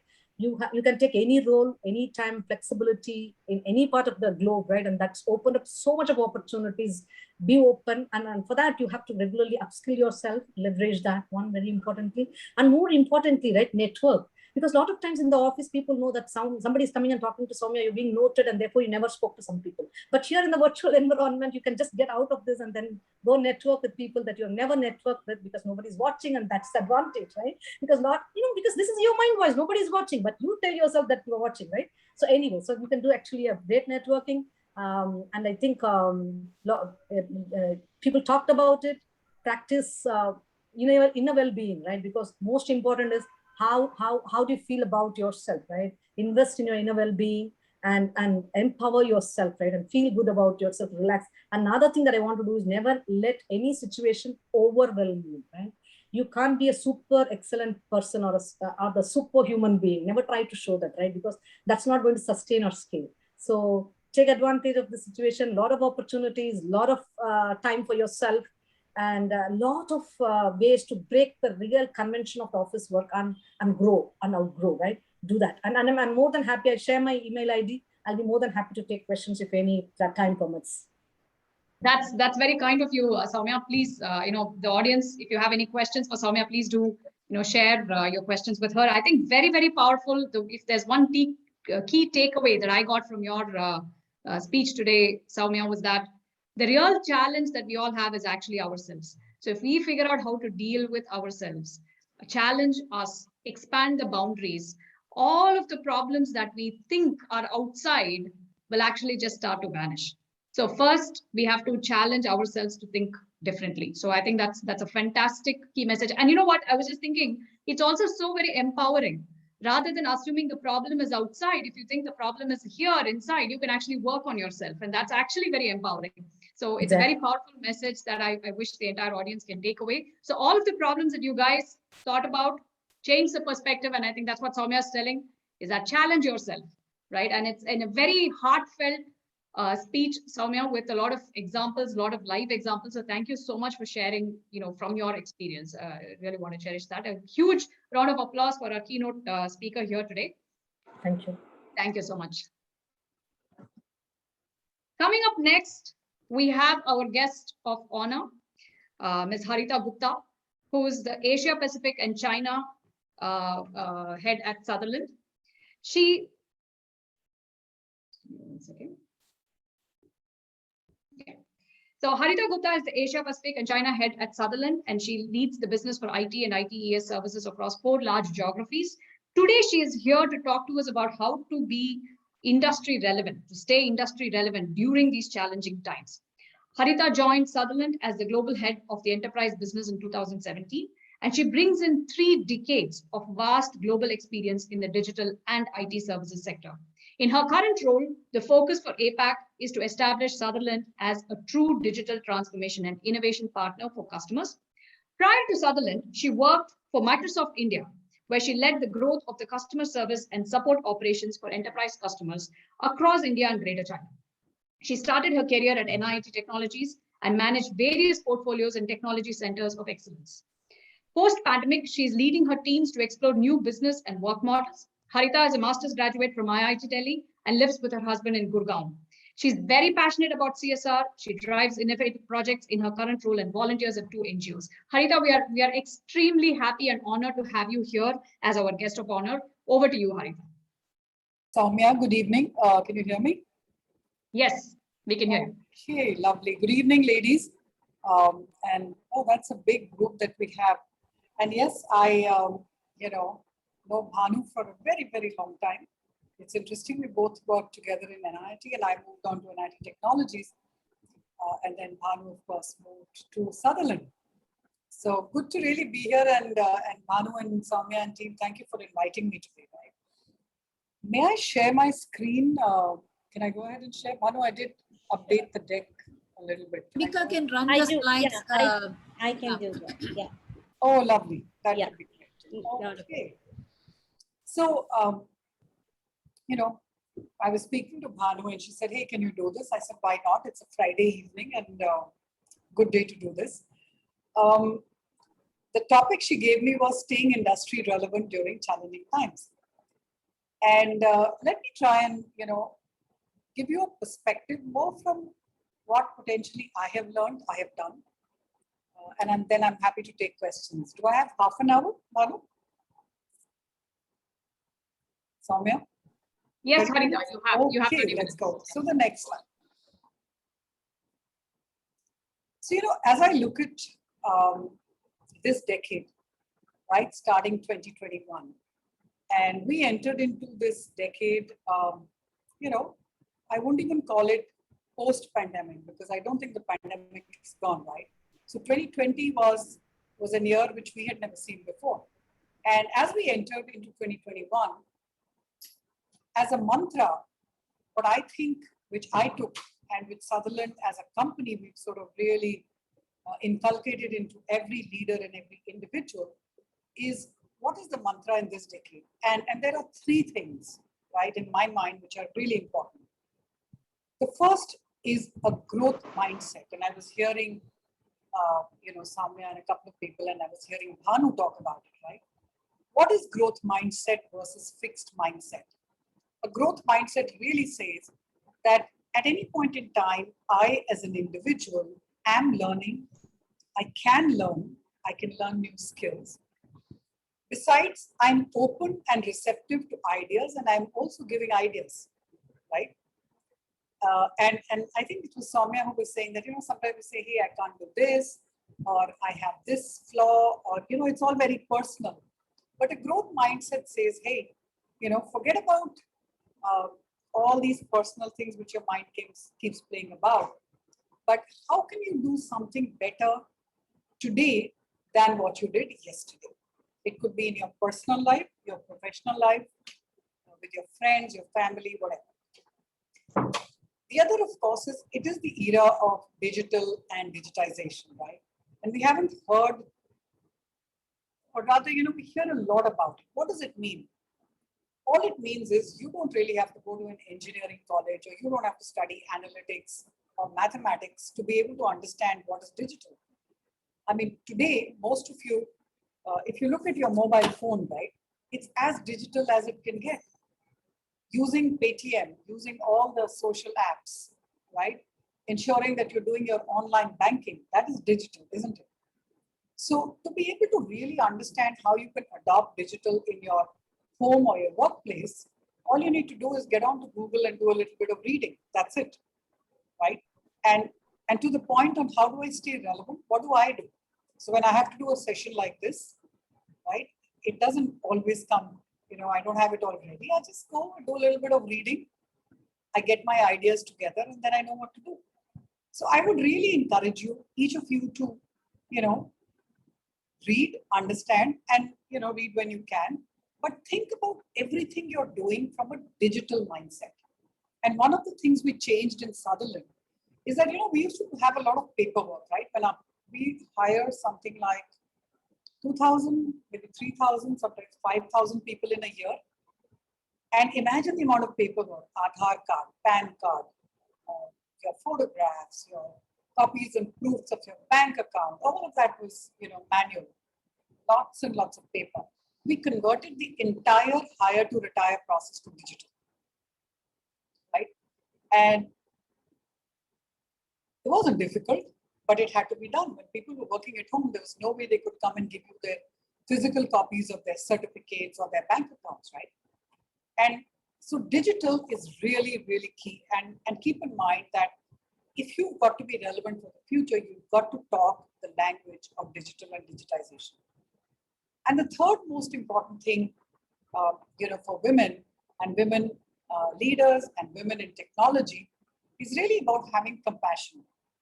Now, very often one thinks that, does compassion and technology go together?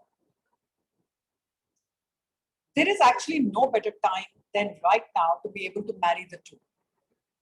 Because if you look at it, while, technology is not really human. Do you agree? The intent of most companies, so about 30 years ago when I started working, the intent of most companies was to make whatever we did as human beings, they wanted to, make technology to sort of work like what a human being does, right? What happened? As a result, we sort of invested a lot in technology, but the technology was delivering something which still was not emulating a human being. You still need all the people, isn't it? Today you have a chat bot. It's a great piece of technology. But a customer at the end, if his issue is not getting resolved, still wants to hear the human voice. And so today technology is moving to a level where we're saying we want to make technology very human. Why? Because humans bring compassion in what they do, which technology doesn't. And thus, when you speak to a bot, you don't get the same level of compassion that you do when you speak to me when I pick up the phone and talk to you. Now, that's at one very basic level, right? But as you go up the value chain, as you become a team manager, an account manager, a leader, it's really important to not only hear your people, but also understand the pain they're going through. And as I said, when I started, that no better time than now to be that compassionate individual. Next slide.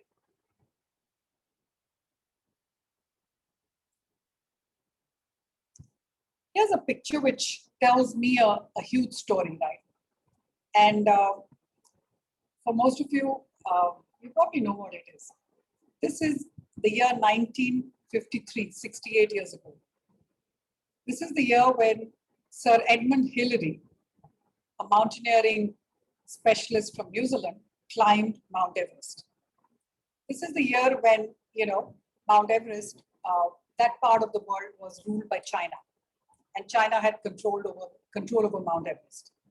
And after the 1962 war, it is when India fought against China and Mount Everest came into the control of Nepal. But in 1953, it was the Chinese who were controlling it. So what they used to say is that only twice a year, we will allow any mountaineer to climb the Mount Everest. So imagine the task that Sir Edmund Hillary had. He climbed many, many mountains, right? But he'd never climbed the Mount Everest, and that was his dream. So here he is. He has only 2 chances because it's only twice a year that he can do it. And once if you fail an expedition, it's very hard to go back within the same window. It's not easy. So he prepped and he got a great team together.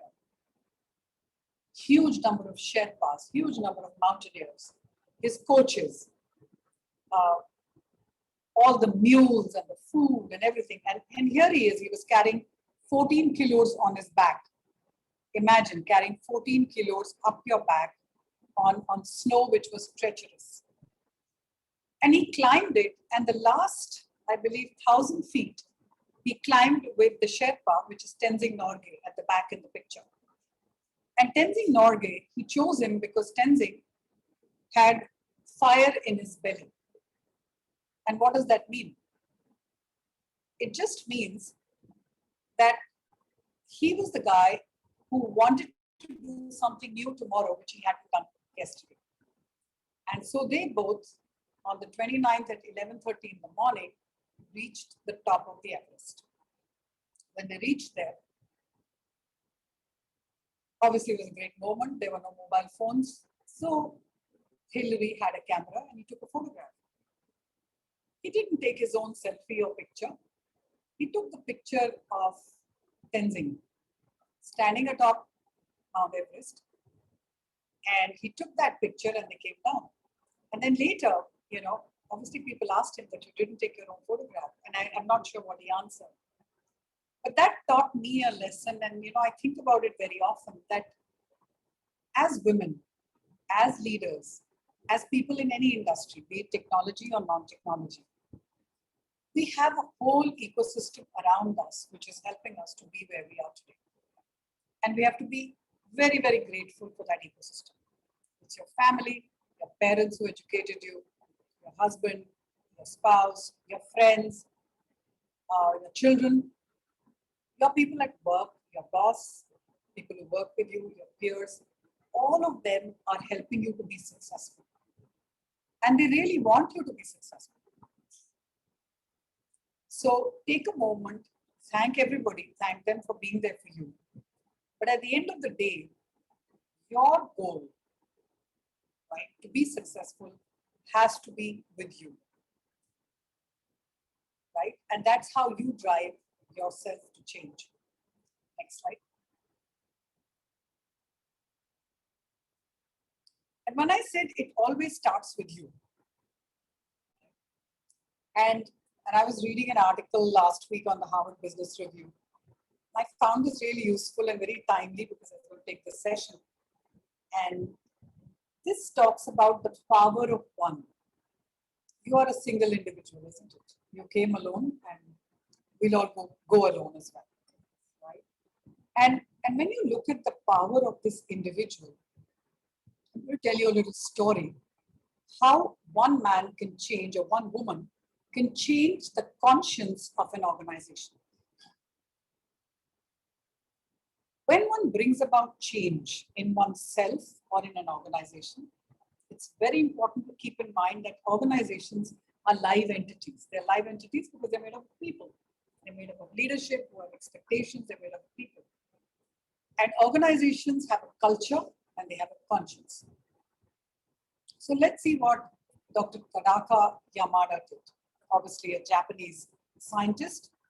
He joined a company called GlaxoSmithKline, one of the largest pharma companies in the world, in December 2001 as chairman of their R&D. And that was an interesting phase in the world. Just like we have the pandemic now and lots of vaccine coming and a lot of grief because we've lost thousands and thousands of people. At that time, it was HIV and AIDS which had afflicted the world. And keep in mind that 25% of Black South Africans, and this was in South Africa, Nelson Mandela, he wasn't Prime Minister at that time, I believe, but maybe he was, I'm not sure. But 25% of South Africans had AIDS, and it took $1,000 a month to get medicine, which was a lot of money. And so what Mandela did is they took some intellectual property from Glaxo, and they were wanting to either lower the price or manufacture the vaccine. And there was a court case which was going on between Glaxo and the South African government. Now, for most, corporates, what would they have done? They would have just fought the legal case against Mandela, right? Saying that this is our intellectual property, you can't take the vaccine, and this is what we're going to do. Because a lot of corporate transformation is often driven top down, or change or decisions are driven top down. But this time, due to Dr. Yamada, they made a change. And let's look at what is the change. Next slide. So he joined saying, hey, I want to be a part of a company and an organization where I'm finding a solution to global health issues. It's not just about profits. It's not just about, making more drugs. And then he socialized this. So it's very important for each of you to understand that if you're driving a big change, socialize it. How do you socialize it? You talk to your board members, you talk to your peers, you talk to your boss, you talk to your subordinates, and you say, team, here is what I want to change. Would you all agree that this is what I want to change and this is how we're going to do it? Now, it's not an easy job. And I personally make mistakes all the time, right? Because socializing, you get a lot of no's. Suppose I tell you today that, you know what, I want to do X. You as my boss may say, hey, I don't think so. As my stakeholder may say, I don't think that's a great idea. And so you've got to be prepared to take a no. That's not easy.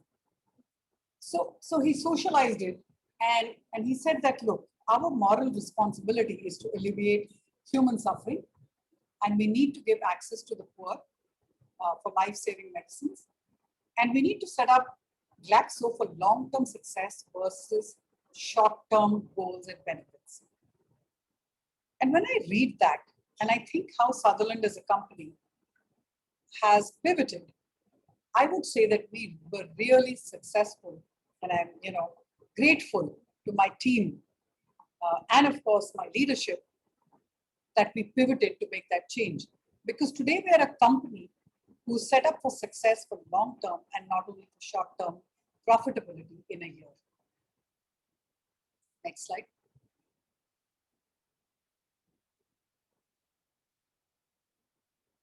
So what does it teach us?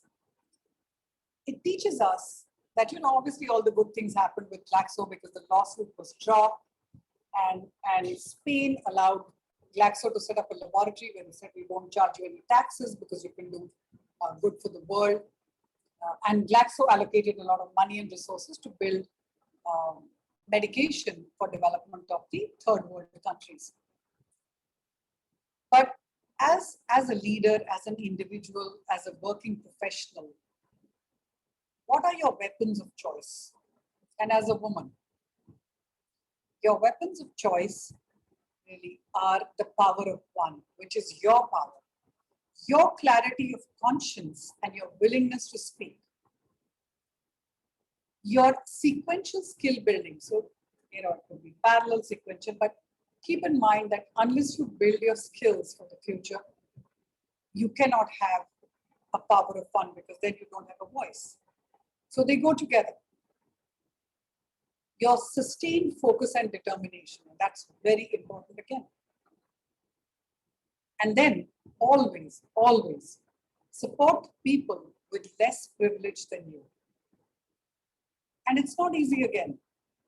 And each of us makes, mistakes, and that includes me, right? I'm not perfect. But when I read this, I think, yes, these are the weapons of choice which each of us can and should adopt as women leaders and as women in technology. And this is really what will take us ahead in these very trying times. Next slide.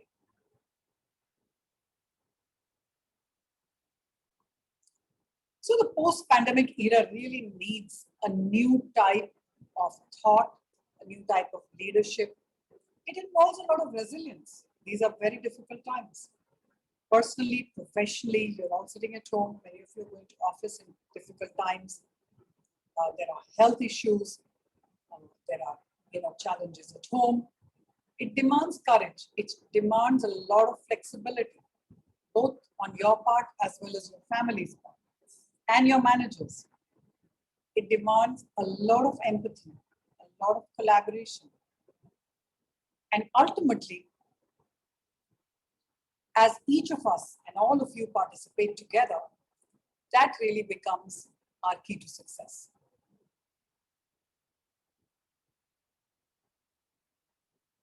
Next slide. So what I'm really going to close out with are some thoughts. As I said, be accountable for your own outcomes. Where we are today, where each one of us is today, is really because we did something right or something wrong yesterday, right? And it's not about right or wrong. It's not that I haven't done wrong, right? There are so many times where I've really messed up. But I try and learn, and I try and say, hey, I did this the last time, it didn't work, maybe I should do something differently. So important to try. And thus there is no perfect balance, right? Between work, home. I think at some point in time, family does come first. Important to realize that. One gets the realization later in life when your children are all away studying in the US, and then you think, hey, did I really do that when I was younger and working? Maybe I didn't. But it's all for the good, because as long as you're happy with what you're doing, keep doing it. Keep learning. Find time for yourself, find time for your friends. And I'm going to tell you, the whole lockdown, I used to be when I was, and I don't know whether we have men on this call, but when I was going to office, I used to wear a sari and I would wear jewelry and I put on makeup. And I used to be very particular that I had to have my eyebrows and all the threading and all of that done perfectly, right? So over the last, I think 1 year, I just didn't get it done. So I used to laugh because I had all these bushy eyebrows, which are probably still bushy. And I would get, very worried saying, I hope I'm not on a video and people are, looking at that. And then I realized that it's really important for me to take time out to look after myself. So I think maybe 2 or 3 weeks ago, I went back to the parlor and I said, hey, I think I'm back and I really need to, just get small things done. It makes you feel good. So as a woman, take that time off, look after yourself, because only if you look after yourself, you feel good, and it's important to feel good.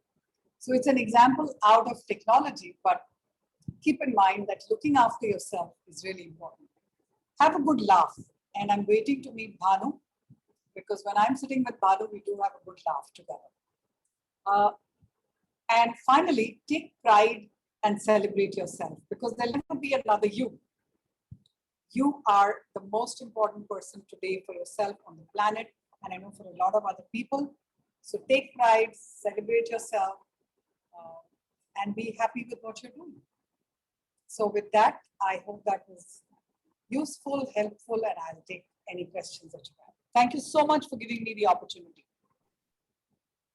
Thank you so much, Harita, for those wonderful words. I think a lot of really interesting takeaways for me. I'm going to remember to have a good laugh. I think that is certainly something that we all miss out on. We just take ourselves so seriously, but it's so true. We just need to have fun. Yeah, sure. So what if something, you've made a terrible mistake? It's important to have fun as you're working through the hard challenges. I also really loved how you talked about the weapon of choice. What is your weapon of choice? And, the points that you laid out, yes, the power of one, it is us. We are the ultimate weapon, and it's important to realize that. Focus on building our own skills, focus on making sure that we have the determination, and, and take time to also help people who are less privileged. And you spoke about the example of Hillary and Tenzing Norway. Recognize the ecosystem, and that's actually what eWIT is all about. We have to recognize this ecosystem that is kind of helping each and every one of us establish ourselves as much more powerful women leaders. The family members, the friends, the team that gives you the support. I think it is absolutely, absolutely important to take a minute to recognize all of that, because you're not where you are until you recognize the ladder, the steps that got you over there, right? So absolutely wonderful. Thank you so much, Harita, for that inspiring words of wisdom. And if there's any question for Harita, please continue to post it on the chat. We can always, ask her on the background. I want to keep the tempo here, because we have a really, really power-packed panel that is coming up next. Sowmya, if I may interrupt, Sure. with your permission, I have one question for Harita. Within Sutherland, she's a revered leader, and this is, I think, the first time that Sutherland APAC has seen a woman leader. We hold Harita in very high esteem there. So Harita, can you just share for our audience, and I'm sure you've had some of your own challenges, but can you pick one such challenge and how did you overcome it? What is your message for women in managing those challenges, especially in this year of pandemic? So you're talking about this year, right, Bhanu? Sure. You can take something from the last 2 years. No, yeah. So I think my biggest challenge was, how do I drive a balance when I was running the India geography between compassion and business priorities, right? And some of the decisions I took, and Bhanu, you know those, right? We gave chairs to our people, we gave UPS, we gave internet, we gave, a lot of the decisions we took, we gave free vaccination. At a point in time, I wasn't sure whether I was making the right decision. And I didn't want it to bounce back on me saying you took these very compassionate decisions, but these were not aligned with the business goals. But the good news was that with my leadership team, and many of them are on this call, we were very clear, and there were some people who were not. And we did socialize it, saying we need to do this and we need to do this way. And everybody got together and we did what we had to. And I was so pleased that, we measured employee satisfaction. India has had the highest employee satisfaction in the last 3 surveys during the pandemic. We've been at 60 and 61 of ENPS. We couldn't get better than this. And our attrition has come down by 10 points, 10%. If you calculate 10% of 18,000 people, it tells you how many people stayed back. That's very important to me. So in hindsight, I was very torn at that time because I didn't know, I was new to the role. But I'm grateful that the decisions worked out and we did well. That was my biggest challenge. Awesome. Thank you, Harita. Absolutely. Thank you, Bhanu. Yeah, thank you so much. Thank you, team. Thank you, everyone. Thank you for giving me the opportunity. Thank you. Thanks, Harita. Thanks, Bhanu, for that wonderful question.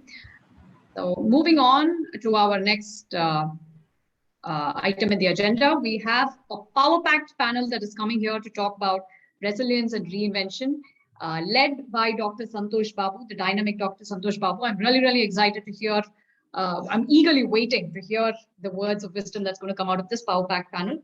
Dr. Santosh Babu needs no introduction, but here I'm going to do that anyway. He is a medical doctor turned IAS officer.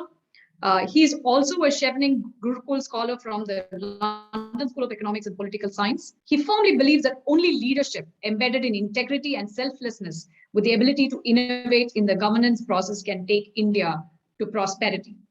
His abiding passion has been to transform governance within his jurisdiction to world-class levels. And he has about 250 plus transformational initiatives and innovations to his credit. This includes installing ERP-driven anywhere, anytime government offices, developing and implementing numerous web-based application softwares, and establishing India's first rural BPO. Now, obviously, he's had a lot of recognitions, and a few of them that in the short amount of time that I have, the Best Collector Award of the Government of Tamil Nadu for Child Labor Eradication. He was recognized as the Pride of Tamil Nadu by the Indian Express in its annual publication 2007. He was recently awarded the Disruptor Award by YourStory.com. And he is he's spoken at numerous fora, including TEDx IIT Chennai, TEDx Hindustan University, and TEDx SPCE Chennai. His best moment that he says so far has been when the former President of India, Dr. APJ Abdul Kalam, quoted his work under the heading Committed Leadership in his speech on the occasion of the 7th National Civil Services Day at New Delhi. I don't think it gets anything better than that. Now, he has served the government of Tamil Nadu in various capacities as collector, additional collector, joint secretary, managing director of ELCOT, and CEO of Tamil Nadu E-Governance Agency. He recently took the foray into politics and joined the Makkal Neethi Mayam as its general secretary. And he quit M&M recently, and now he consults for 5 companies and is the founder and CEO of the Capstone IAS Academy. Quite a long list of accomplishments and achievements, Dr. Santosh Babu. We are very excited to hear you. And you're going to lead another very power-packed panel here. So I'm going to leave it to you to introduce the other members of your panel here. Thank you, Ms. Sowmya Mahadevan. That's a wonderful introduction. Extremely privileged to be part of eWIT. I've been with eWIT for a long time. Thank you, Bhanurekha madam. Thank you, Umashri madam, good friends of mine for a long time.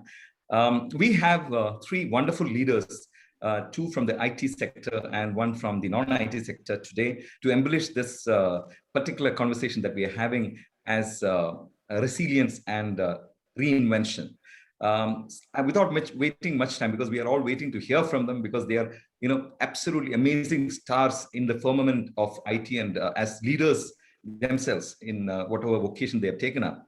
So let me talk to you about Ranjini Manian. Everybody knows her. Nisha Ganashyam Datte, she's from the IT field, and Hemlata Sarveshan. So these are 3 women leaders, three leaders who were in the panel to discuss this today. So without wasting much time, I will ask them to give opening remarks. But first, let me introduce each person to you before they make the opening remark. Dr. Ranjini Manian is a person I have known for a long time because I was in Pumpuhar, Tamil Nadu Handicrafts Development Corporation, and she runs this magazine called Culture Rama, which is so famous and is available on all airports in the country. So obviously I wanted Pumpuhar to be there, and lo and behold, we became friends. And today she's an entrepreneur, she's a philanthropist, she's an author, she's whatnot. She's a cultural ambassador. She gives, connects people across the world who comes into Chennai or India through her company called Global Adjustments. She's now the chairperson of that. Her daughter manages the organization. She manages the foundation. She also does something called Champion Woman Life Leadership Coaching in colleges. And she has touched around 2 lakh lives. Look at soldiers or policemen or healthcare workers, faculty, students, you name it, all kinds of people. And she's also in the advisory board of Apollo. And she was also in the Harvard Women's Leadership Board, and which she says has given her huge, inputs into her personality itself. She has studied psychology and French literature from the Bombay University and Sorbonne University of Paris. What better person you can have, an extremely inspiring personality. And just before I ask Dr. Manian to speak, I would like to acknowledge the work done by the backline workers, which is the IT workers. The frontline workers, we all know, doctors, the paramedical staff. But we are not gone mad during this. We have been sane during this pandemic, just because 24/7, 365 days a year, the IT workers have been doing those works at the server level, at the front end, and just like Madam Gansham Datte says, doing the coding work for all of us. So, and happy birthday, eWIT, 15th birthday to you. So let me ask Madam Ranjini Manian, what is it that has kept you going, and especially during the pandemic? Your opening remarks, I'll give you 5 minutes. Thank you very much. Very, very kind introduction, Dr. Santosh Babu. And I'm very honored to be here at eWIT's 15th anniversary. Bhanurekha is a dear friend and a leader that I admire. Vijay is a friend, the founding member. All of eWIT, you have come to our offices in Arepuram in Global Adjustments, and we've spent time thinking, what shall we do together to empower women in IT? I want to tell you a funny story. I wrote my 3rd book, and it was called Make It in India, because Modi was saying make in India, make in India. I thought I'll become a famous author if I do Make It in India. And I interviewed some 11, 12 CEOs, okay? The people from Microsoft, Amazon, Facebook, all the heads of the companies that had come and made it big in India. And actually the press wrote that my book was all about make IT in India. So nobody cares about anything except IT in this world. So today to be with 140 plus women who make IT happen, and all of eWIT leaders that you run organizations that make IT happen. Santosh Babu sir, who was such a dynamic Secretary of our state in the IT world. I mean, it's just an honor to be here. So anyway, it was just funny and nice to be mixed up as an IT expert for a little while. I wanted to share with you just 2 little pieces of my 3-4 minutes remarks. And that is in my own life journey. This word resilience has been extremely important. But you know, when I talk to people or I put that up on a slide, people say resilience. What is resilience? Nobody really knows exactly this word resilience has suddenly become so popular in the world, right? You talk more about bouncing back, inner strength, right? Those are the words. I'm going to give you 10 seconds. Please put on chat. When I say the word resilience, what comes to your mind? 10 seconds. Which word do you associate with resilience? A few people, quickly put it on chat. Strength, absolutely. Bounce back, yep. Adaptability, courage, yep. Absolutely, Ambika. Never give up, yeah, Athina. Yeah, these are all the words that come to mind, right? It's okay to fall, but rise again. Grit, good one, Sowmya, grit, good one. So no looking at your thesaurus. Who's opening their thesaurus? No opening it. What are the words that come to mind when we say this? Yeah, Momashri, you're saying determination. But I'm saying these are all absolutely important words, but there are 2 words that are very important. And I'm not sure we're associating it with resilience. The first word is flexibility. How many of us think that flexibility is a trait that I have to have in order to be resilient, right? You have to be flexible mindset. If you said, I don't like to work from home, I have to wear that sari. Beautifully, our keynote speaker earlier said that she liked to wear a sari and jewelry and go. I was like that too. Now I still do it because I still want to look glamorous. But if you said, I can't change that, well, if you were not flexible, you would have wasted this whole pandemic time, right? So flexibility is a very important trait for resilience. I just wanted to call that out. The other word that, yes, adaptability, absolutely. Realignment, good word. But I'm also thinking of the second word, which is optimism. So we have to consciously build optimism in order to be resilient. At least in my life, that's what I found I needed. I was married myself off to a businessman, and I came into a home in Chennai where my mother-in-law said, women don't have to work in our home. I was like, oh no, I get bored. And when I had to come into starting an entrepreneurship, which very beautifully our Santosh Babu sir explained, we worked with 400 multinational corporations that came into India to make it in India. But the truth is that I had to be resilient in my home to become an entrepreneur outside. And for that, I needed flexibility and optimism. So I'm just saying that there are 3 areas, I would say, where resilience is very important. Some people on this chat might think, I don't see why I should talk about resilience. I don't have any major issue. I'm fine. I'm getting a great salary. I'm in a great company. Sure. But you know, there are actually 3 areas. 2 of them are crisis management, and 1 of them is strength building. The crisis management issues is whenever you face a life-altering event or a childhood obstacle, okay? Losing a limb, having an accident, losing a loved one. These are major issues where you need resilience, sure. Second area, though, is to steer through everyday challenges and adversities. I had a plan to be on this, my Wi-Fi failed. Well, I better be resilient and find a way to join this panel, isn't it?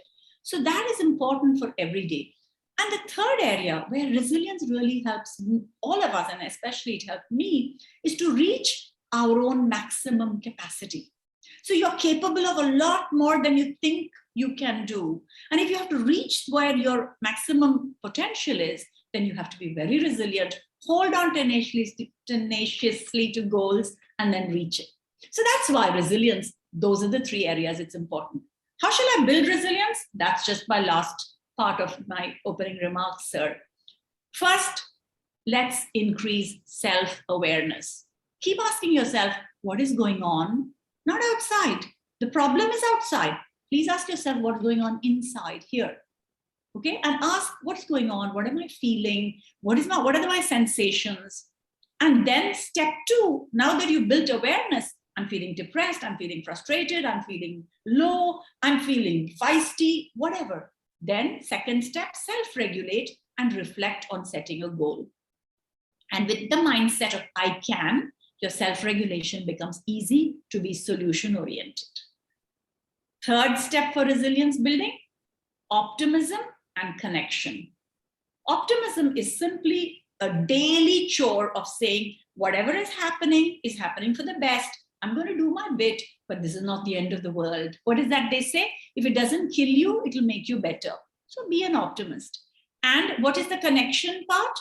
You have to have one person who believes in you, who is your support system, a mentor, an ally, whoever you've picked in the company or in your home, and have a connection with a human being, and equally a connection with one belief bigger than you. It might be spirituality, it might be divinity, but you absolutely have to have a connection with a human and something bigger than you. So those are 3 steps for resilience. Thank you, madam. Absolutely wonderful way to start the whole process. And what better words than yours, Dr. Ranjini. Thank you for that. We have the second speaker here, who is Madam Nisha Ghanshyam Date. And can you imagine staying in a company which has been in existence for 250 years? This is BNYMellon Technologies, which has been there as an investment bank for 250 years. And she's part of the top management, looking at what is called trust technology teams and the US depository receipts, US DRs, we used to call it at some point of time. And she's managing all that. After some point I gave up, and she gave up on me also, because we're not able to understand each other. But madam has been in the IT field for the last 35 years. And you know what she loves most with passion? Even today, she does a lot of coding. Can you believe that? I mean, I always thought that coding was passé, and you could do it, give it to youngsters and cut and paste. And she said, cutting and pasting also requires a lot of mind application, right? And she put me in my place. She's an electrical engineer with an MTech from IIT Madras, and she works at the back office here in Chennai. She works on DevOps. She's a coder par excellence. What more, ma'am? Your thoughts on how women are leaders in India, especially in the, let's say, C-suite leaders and downstairs right up to the college students, how they can, look up to women leaders in India, especially in the IT field. Thank you very much, Dr. Santosh, for the wonderful introduction. And I would like to thank the eWIT for this opportunity. So to start with, I would like to start with the expanding on the optimism, what Ranjini mentioned, with a little broader perspective. This year, India, all of us are celebrating 75th anniversary of independence, right? And when we got independence, women got the equal rights from the day one. I thought that was a really tremendous step which set the tone for the women's status in the society. And we got equal status from the day one. And over a period of time, right, women have made use of that various opportunities which have come through this different years. So in the beginning, professional women took professions like doctors, nurses, and teachers. But they're very far and few, and they're very small numbers. And now doctors and nurses and how they are really helping us in this pandemic. But the community was very small. So in 60s and 70s, right, when the government offices started coming up, women took the opportunity, they took the opportunity of the higher education, and they started taking up the jobs in the government sector, maybe at a junior level. But over a period of time, they rose through the ranks, and now many of the IAS officers are also women. In 80s and 90s, my generation, right, private sector started moving. In the 80s and 90s, IT was not an industry. It was just some of the companies were doing that. So that is the time many women started took up the jobs in the private sector. And now IT industry has grown, and IT industry has almost, many of the organizations have 30% women workforce, which is a really tremendous progress which we have made as a women community. And now who knows, with the financial stability across the board, I would like to see more women becoming entrepreneurs than just looking for the job, right? I'm sure there will be a lot more in that direction. So if you really look back in the 75 years, right, women have really made progress. And if you just compare your grandmother versus you, you know how empowered you are in the family and how financially independent you are. And I read one article where they say women have become now consultant in the house. That means they are consulted for the various decisions and they are not just told saying that this is the decision made. So over a period of time, women have really shown saying that given the opportunity, they grab the opportunity and make best use of the opportunity to progress further.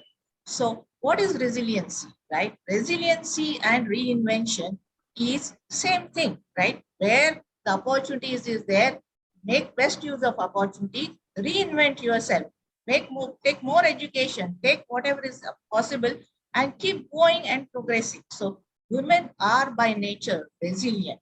That's what I really wanted to give that message. So where is the problem? But many times women start to compartmentalize their resilience. Women are highly resilient in their family life, right? Given a problem, we solve that, and many times we are not able to solve, we go back to it again and again and again and again. We never give up. But when it comes to professional life, many times we just take a different approach. We shy away sometimes we back out, sometimes we just give up, correct? So why this compartmentalization, correct? It could be that our upbringing is like that and we have been brought into thinking that there are different priorities, we have to take care of it. So, and if you're thinking that way, you are not alone, right? All of us have gone through these similar challenges. Even I have gone through some of these challenges. And I would like to share in the next rounds, right? How, and each one's challenges are different. I'm not saying my challenges are same as yours, but how I have overcome some of the challenges which I have faced in my professional career is what I would like to explain, which probably will help you think back and see how you can also think back and look at it differently. So that's my opening remarks for you, Dr. Thank you, Nisha ma'am. I'm sure the young ladies out there would be looking forward to that kind of experience sharing. Thank you for that. We have a younger IT professional here, Latha Sarveshan. She has over 25 years of experience in diverse areas, strategic guidance, defining and implementing strategies, executing large-scale transformation programs, building global workforce, setting up centers of excellence, driving delivery excellence. So the word excellence keeps coming, along with her biodata. And a specialization has been setting up centers of excellence. And she is in the Global Development Center in EY. And she's a Chennai location as a location leader, consulting quality leader, consulting campus lead. Oh my God. She has mentored women leaders and helped them progress in their career while balancing the work and personal life. So if questions on work-life balance, and men, if I can make a sexist remark here, I call it work-wife balance. Managing both it's a challenge. Actively led many diversity and inclusion initiatives, CSR initiatives. She's married to a doctor. Hobbies include reading books, gardening, listening to music, etc. Madam Hemlata, congratulations, wonderful CV you have. Looking at this pandemic as an opportunity for the IT sector, because there's a 5x increase in remote jobs, etc. As we know, how do you see this panning out especially for our women folk? Thank you, Doctor, for that introduction. So I'll get straight into the topic. So one topic that everybody had, and I looked at the questions as well, right? Your voice is not. You have to be louder. Oh, yeah. Is it better now? Yeah, much better. Yes. Okay. So many of them had a lot of questions, right, related to this pandemic. How are the jobs going to come in? Do we have enough jobs? Are people looking at taking diverse workforce from a tier 3, tier 4 kind of cities? So some of these questions really resonated very well, right? And I thought, I'll straight get into this topic. Anyway, Nisha madam and Rajini madam had spoken so much about resilience, and we all know the importance. Sorry to interrupt, Hemlata. You're not coming very loud. Oh, really? Yeah, there seems to be some audio. Is it better now? Slightly better. Okay, I'm just trying to get as close as possible. It is This better. is better now. Yes. Thank you. Better? Okay. So I just wanted to get straight into the topic and some of the questions or doubts that the people had, right? Some of our women folks had. So when we talk about, work-life balance, right? Everybody thinks that it's very difficult to balance between your work and your personal life, especially in a work from home kind of a situation. So why do we think, it is so difficult? That's because you think that you need to be available to everybody 24/7, right? It's our own self thing, right? We think that, hey, I have to be available anytime someone calls. I need to pick a call. I need to respond to mails immediately. All this is going to have an impact on my year-end appraisal. So there are so many doubts that go into your mind, and that makes you really work and struggle so much that you land up having a very imbalanced kind of a lifestyle. There is nothing wrong in drawing boundaries, right? Draw your boundary. You know that this is the best time for you to work. Work during that time. Keep your boundaries right. See, for example, I'm a person who start my job earlier, right? I start my day early. I end my day early. If my colleague starts his day late, it is his problem. That doesn't mean that at 7 o'clock he's going to set up a meeting. I'm going to be available, right?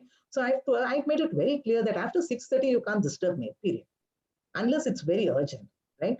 And do you think that setting all these boundaries is affecting us? No, not at all.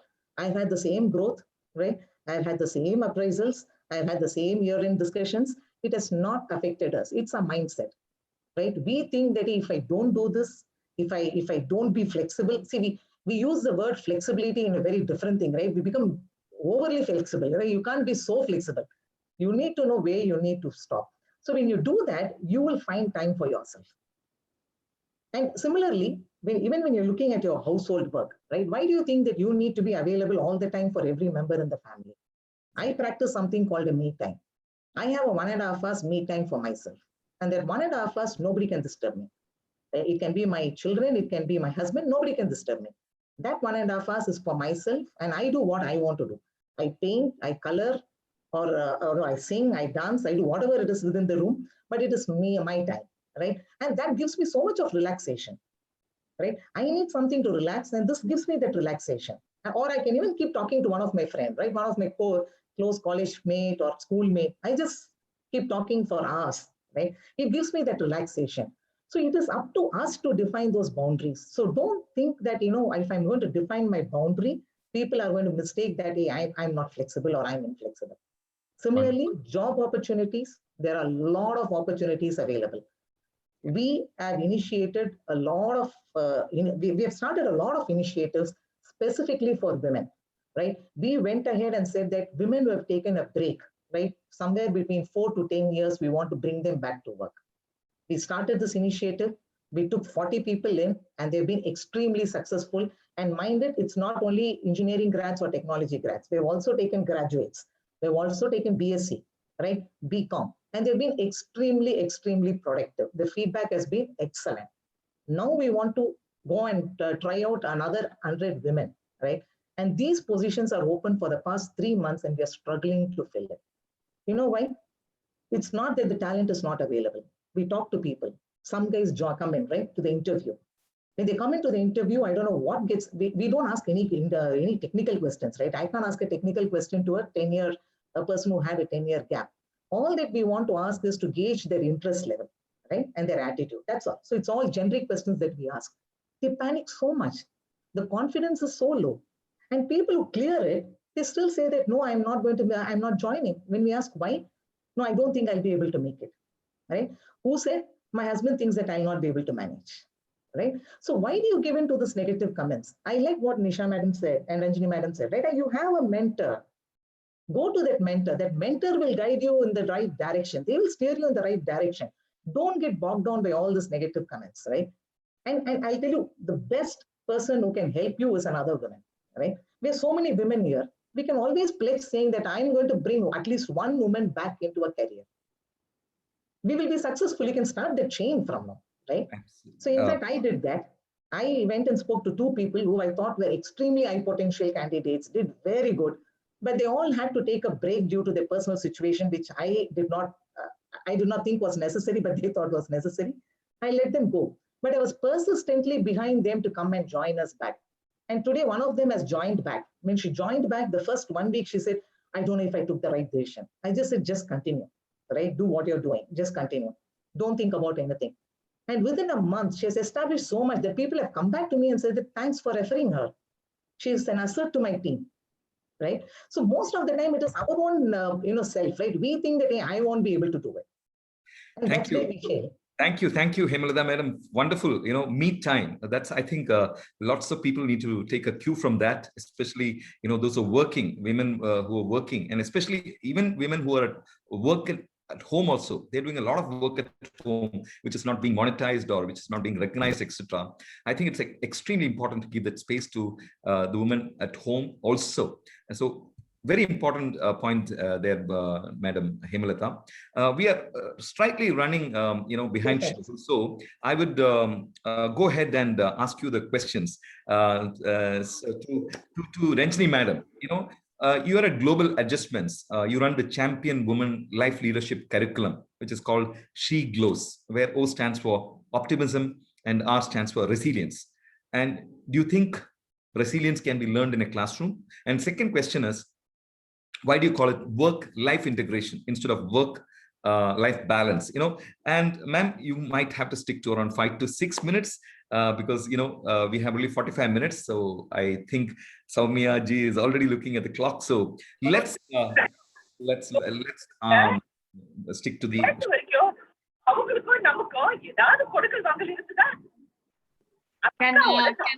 Can everybody just go on mute other than speakers? Yeah, Renjini, Madam, Dr. Renjini. Yes. So thank you very much for those questions. They were brilliant, Dr. Santosh Babu. And feel free to jump in and interrupt me. You're the only brave man in all these women, it looks like. I don't know if you realize that we are engineered, our brains are engineered like this. For us, the vocabulary is connected to the right brain and left brain. So we talk twice as much as men. I don't know if you've noticed this in your life, but men, only the left hemisphere is connected to words and language. So 50% less words are spoken. So feel free to jump in and stop me if I go over anytime.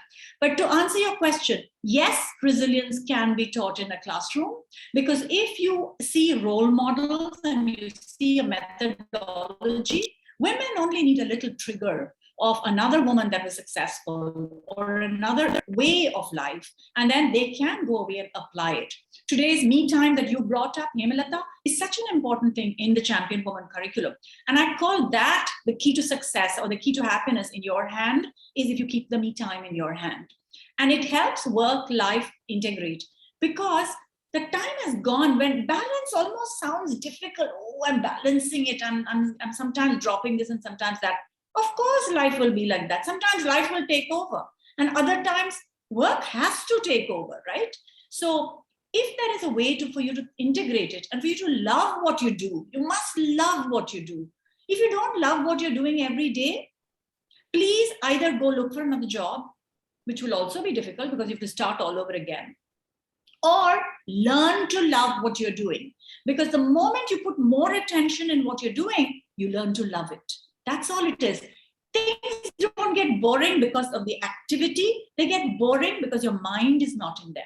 So these are the kinds of things that we teach in the classroom. And optimism and resilience is a very core part of every woman. That's why today I'm very excited that you talked about resilience and reinvention.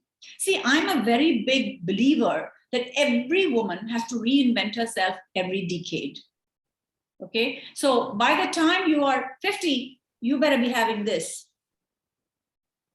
so that you look beautiful. Because I don't want to Botox, I don't want to remove my wrinkles. I have this beautiful look.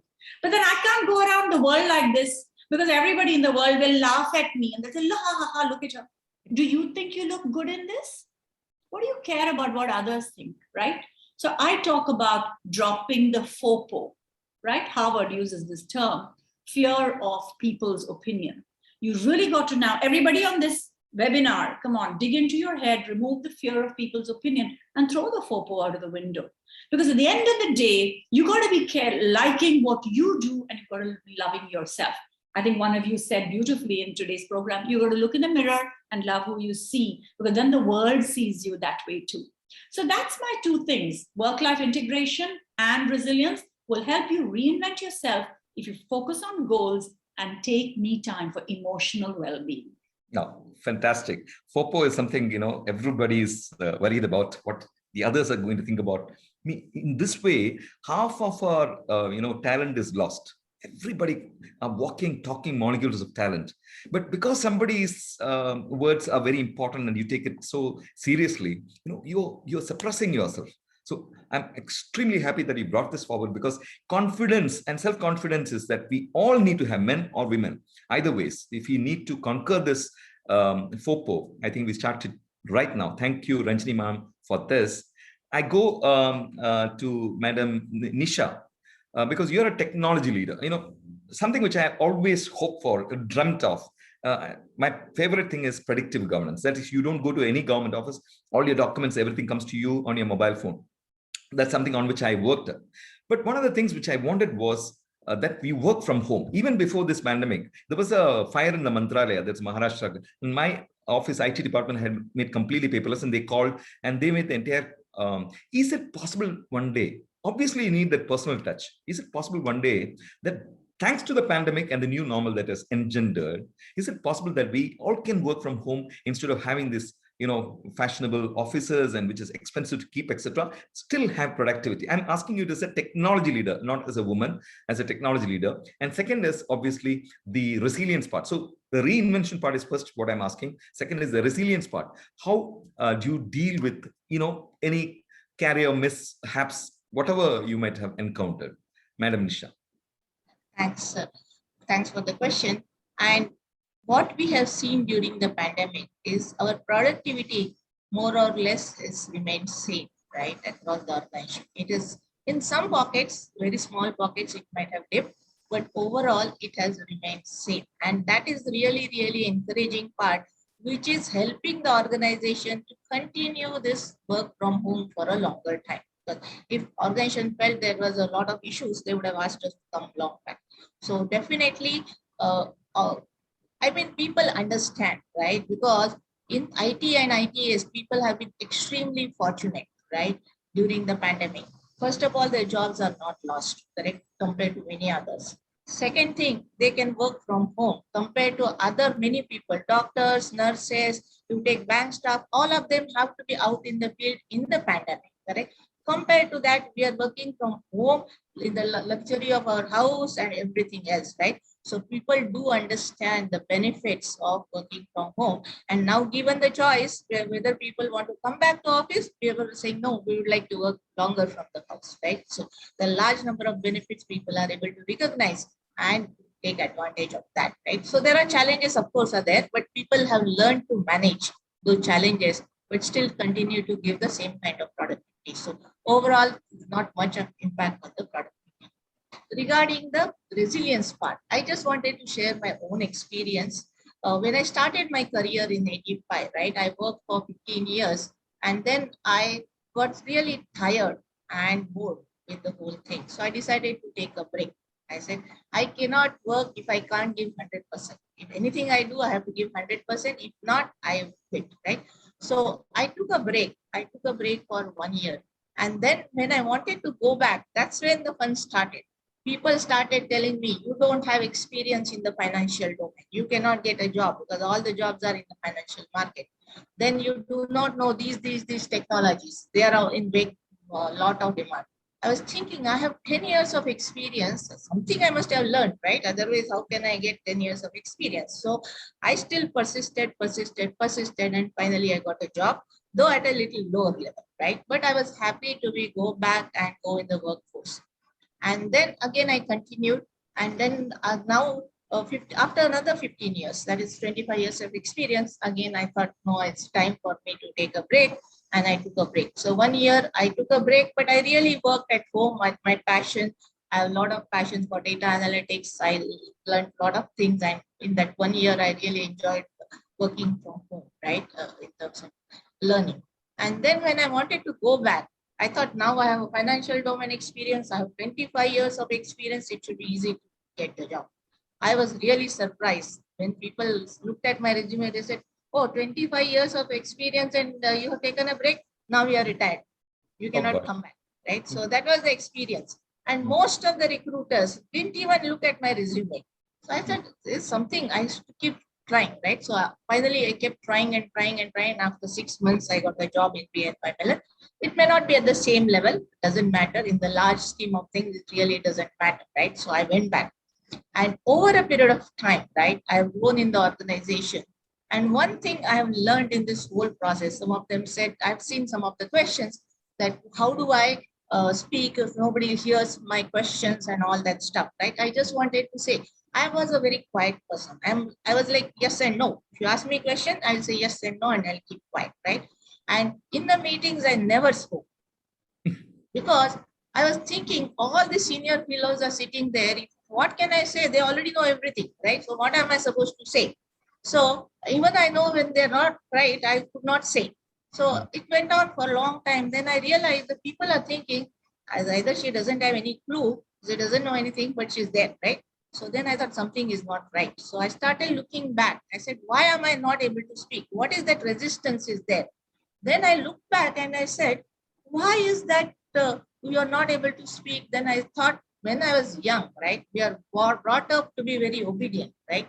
For the elders, I mean, senior people. You should not speak, you must listen to them. And somehow I was connecting the office environment with that kind of thing and saying, oh, all the seniors are there, how can I speak? But when I realized that problem, that this is the professional environment and this is the home environment is different, don't get confused. And here you are supposed to speak and keep your voice intact, right? So once that realization came to me, it was a real turning point for me. And then on, I make sure that if I am at the table and if I have some views, I make sure that I put my points forward, right? So that is the really turning point, and it goes back to the same base values. I will say one thing, when I look back and say, why did I go back again and again, in spite of so many troubles, why I wanted to go back, again, it goes back to the core values of my parents had instilled that you have to have that financial independence, right? That was some of the core values which I had. And I had to make sure that whatever may happen, right? Whether how much money I have, it doesn't matter, but I have to have that financial independence in my life. And then that kept me driving. So many times it is your core values is what will define how you can go forward, how you are resilient, right? And what difference can you make to yourself? Many times they say battles are not fought on the field, but they're fought in your mind. And that's where you many times go back, check what is stopping you, and then go forward. That's my. So absolutely wonderfully said, Nisha madam. I think the difference, not only women, boys, girls, men, everybody has this difference. When they go and stand in front of a senior people, that difference naturally comes.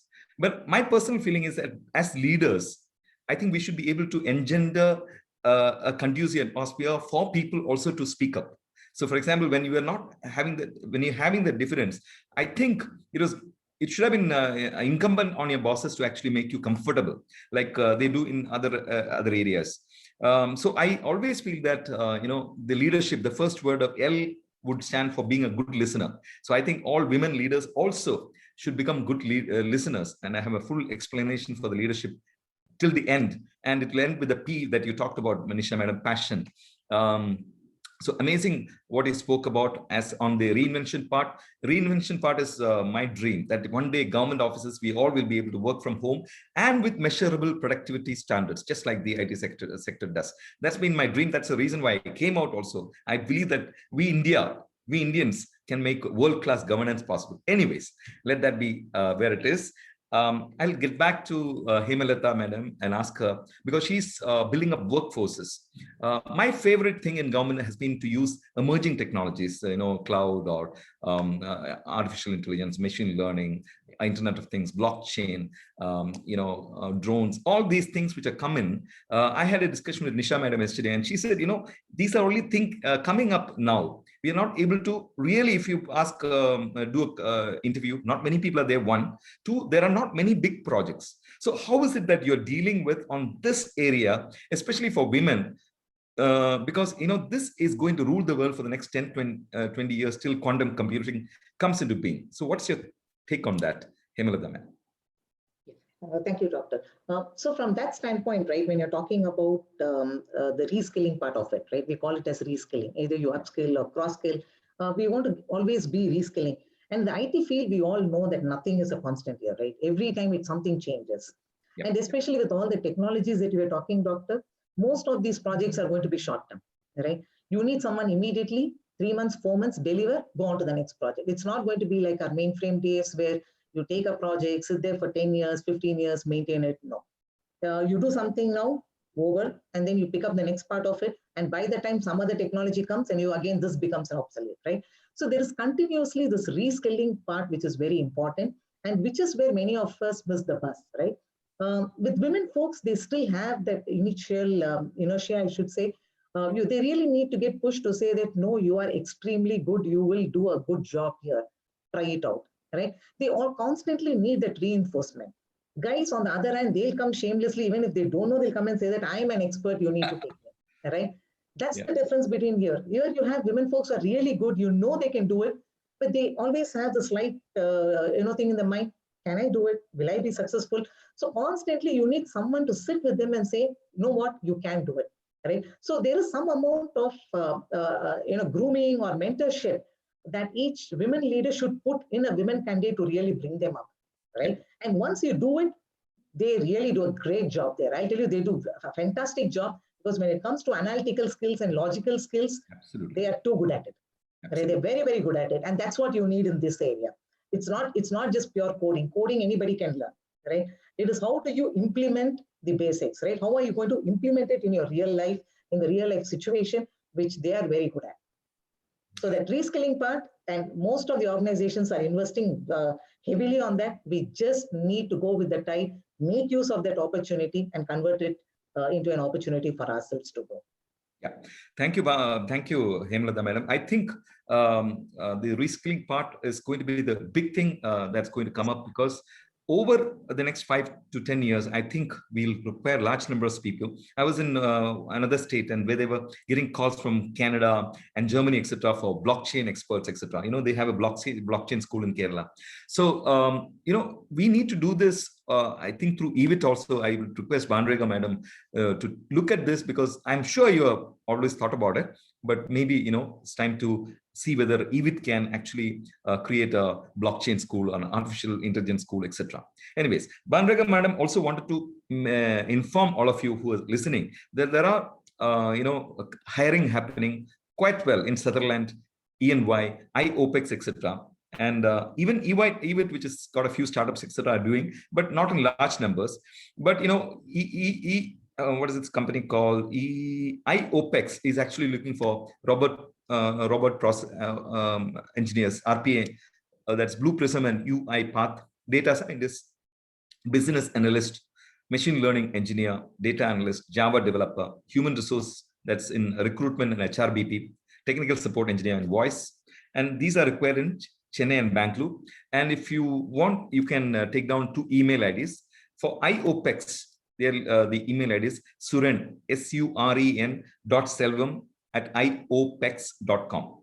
suren.selvam@iopex.com. The other one is eWIT is admin, I think, madam, admin@ewit.co.in. So they'll be willing to help you out with the resume part. And if you send it, then they will kind of deal with the other institutions which are there to hire. So that's a good news out there. Now, I think we have come to the last segment, which is about closing comments. I would request Ranjini ma'am to give your, the most motivating 1 minute that you could give for a young women out there.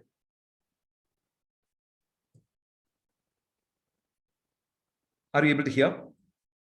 I have to unmute. I'm sorry. So women in IT, unmute yourself all the time. Do not be afraid to say what you have to say. Think about it. Say it sensibly. Don't give in to tears too much. In an appraisal, ask for what you want. To the husband, say to him, by the way, my tear glands, they produce 50% more tears than yours. I can't help it. Okay? And then it's the truth. It's neurologically proven, scientific fact. Harvard taught me that.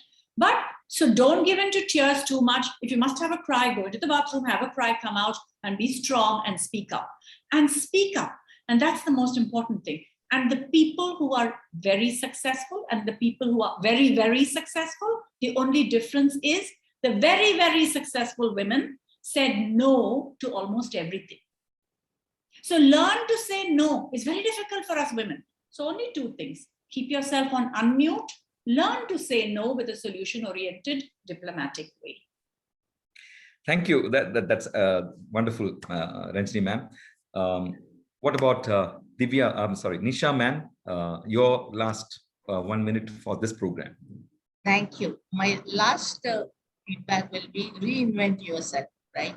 Every day we cook, but sometimes we go out and check the recipes and bring that extra zing to our cooking, right? Like that, you do something more to your career and bring that extra zing to your career, right? That will make a great difference to you. And just ask yourself, what is stopping you from becoming what you want to become in life, right? Ask that question to yourself, right? And then you will find the answers. That's all. Thanks. Thank you, Nishama, for that very engaging conversation that we had yesterday and today, and for the whole audience. I come to Hemalata, madam. Your closing remarks on what youngsters in the field who are not in IT also could do to make their life, as beautiful as yours. So there are a lot of opportunities. So I'm just going to say that you have a lot of opportunities. Make use of that opportunities. And don't think that I'm from a tier 3 city, tier 4 city. No, I studied from a tier 3 city. I'm being very successful. I'm an example for you, right? There are opportunities, just make use of it and aim high. Don't think that I'm happy here, I'm satisfied, I've reached middle management, I'm happy here. No, aim high. We need a lot of leaders in the executive management, and we really look forward to this young generation to come there. Thank you. Sir, with your permission, I have a question for Hemalata, madam. Yes, please go ahead, madam. So I don't want to break the momentum. It's going so beautiful. Yep. But Hemalata, there was a question from the participants on the pay parity. That women continue to put the same effort or more effort and double the effort at home unpaid. So, but they don't see the same pay parity that at work. So how do you like to respond to that, please? Okay, so this has been a topic that we've been discussing for ages, right? But I would say that last year we did make some changes, and I should say that I was really proud of it, right? We had a very strong women leader, and that was the reason why the change was made. So she pushed very strongly for this gender parity, pay difference nullification. So last time when we did the salary revision, we specifically looked at it. We looked at women folks. We looked at what salary they were getting, comparing with other men at the same level, at the same rating. Wherever we saw that there was a difference, we did bridge that gap. It even went up to 50-60% revision, but we gave it because we wanted to bring them on par, right? So we did it last year. It was successful. And to do all this, you really need women leaders, right? They are the people who are going to understand this pain, right? And the second thing is, right, and women also don't go and ask, right? Men go and ask. They go and demand. They say that I think I've done a good job. I deserve a promotion. I deserve a progression. I deserve the salary. You're not paying me as per the market. I've hardly seen any woman come and ask. They say that I put my effort. I know people will recognize me, right? I'm just going to sit and wait for people to recognize. It is not going to happen. You need to go and knock the doors. You need to go and demand what you rightly deserve. So Bhanurekha, I just wanted to add that to Hemalata's. At BNYMellon also, last couple of years, conscious efforts has been made to bring parity for all the genders. So specific efforts have been made consistently year on year to make sure that women get all the facilities and the pay parity as well. Awesome. Great to hear two of our powerful, strong women leaders reiterating that pay parity is actually slowly but surely going out of our list of issues. Thank you. Over to you, sir. Fantastic. So that brings us to the close of this power panel, as you called it. But it's wonderful listening to three very strong leaders in their own fields. I was personally inspired. I used to have women bosses who allowed me to innovate. They were they would understand technology much better than men bosses. And Kursiya Gandhi Madam, IAS, and Shanta Shilanayar, IAS, amazing. And I realized that, if, as Harita Madam said, there's a lot of compassion. Harita Gupta Madam said, there's a lot of compassion in the organization. And women bring that a lot, and they're at the leadership level, at C-suite levels. I think organizations will undergo a massive change in mindset itself. So I think we all have learned to, we all have a lot to learn from women leaders, and especially technology leaders who are taking us from this India to what could be the most beautiful country in the world. So with those words, and with the words that it was an absolute privilege being on part of this, Madam Bhanurekha, Madam Umashri, and Ambika, and others who helped me with this. Let me thank the panelists, Dr. Ranjini Manian, Nisha Ganesham Datte Madam, Hemalata Sarveshan Madam, for your wonderful words. Let's look forward to, let's say we are saying post-pandemic, as somebody said in the question, we might have to go through this pandemic. We will wait through it. We will successfully win. And as the backline workers, IT, including me, we'll all stand up together to fight this war. Thank you so much. Yes, sir. Thank you so much. Lovely panel discussion. We thoroughly enjoyed it. Thank you so much, sir. Thank you so much, all the panelists. I think this, we couldn't have asked for anything more.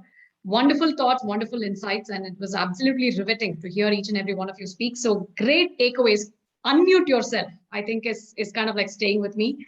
There are so many opportunities out there. There is no reason for us to be shy. I think it's time to throw that away and always learn, constantly reinvent yourself, because that's change is the only constant. And I think, such wonderful words of wisdom that each and every one of us can take away and apply immediately. Thank you so much, Dr. Santosh Babu, for a wonderfully conducted panel discussion. It was just wonderful to listen to all of you. Thank you so much. So we are on to our next section. And I would like to invite Umashri Raghunath, who is the Vice President of eWIT, also the Director of ATOS, to introduce, to conduct the next section of the program, which is a rapid fireside. So we are basically running from a power pack panel to another really riveting session, which is a rapid fireside chat with Meena Chabbria. Over to you, Uma. Uma, take it forward. Thank you so much, Sowmya.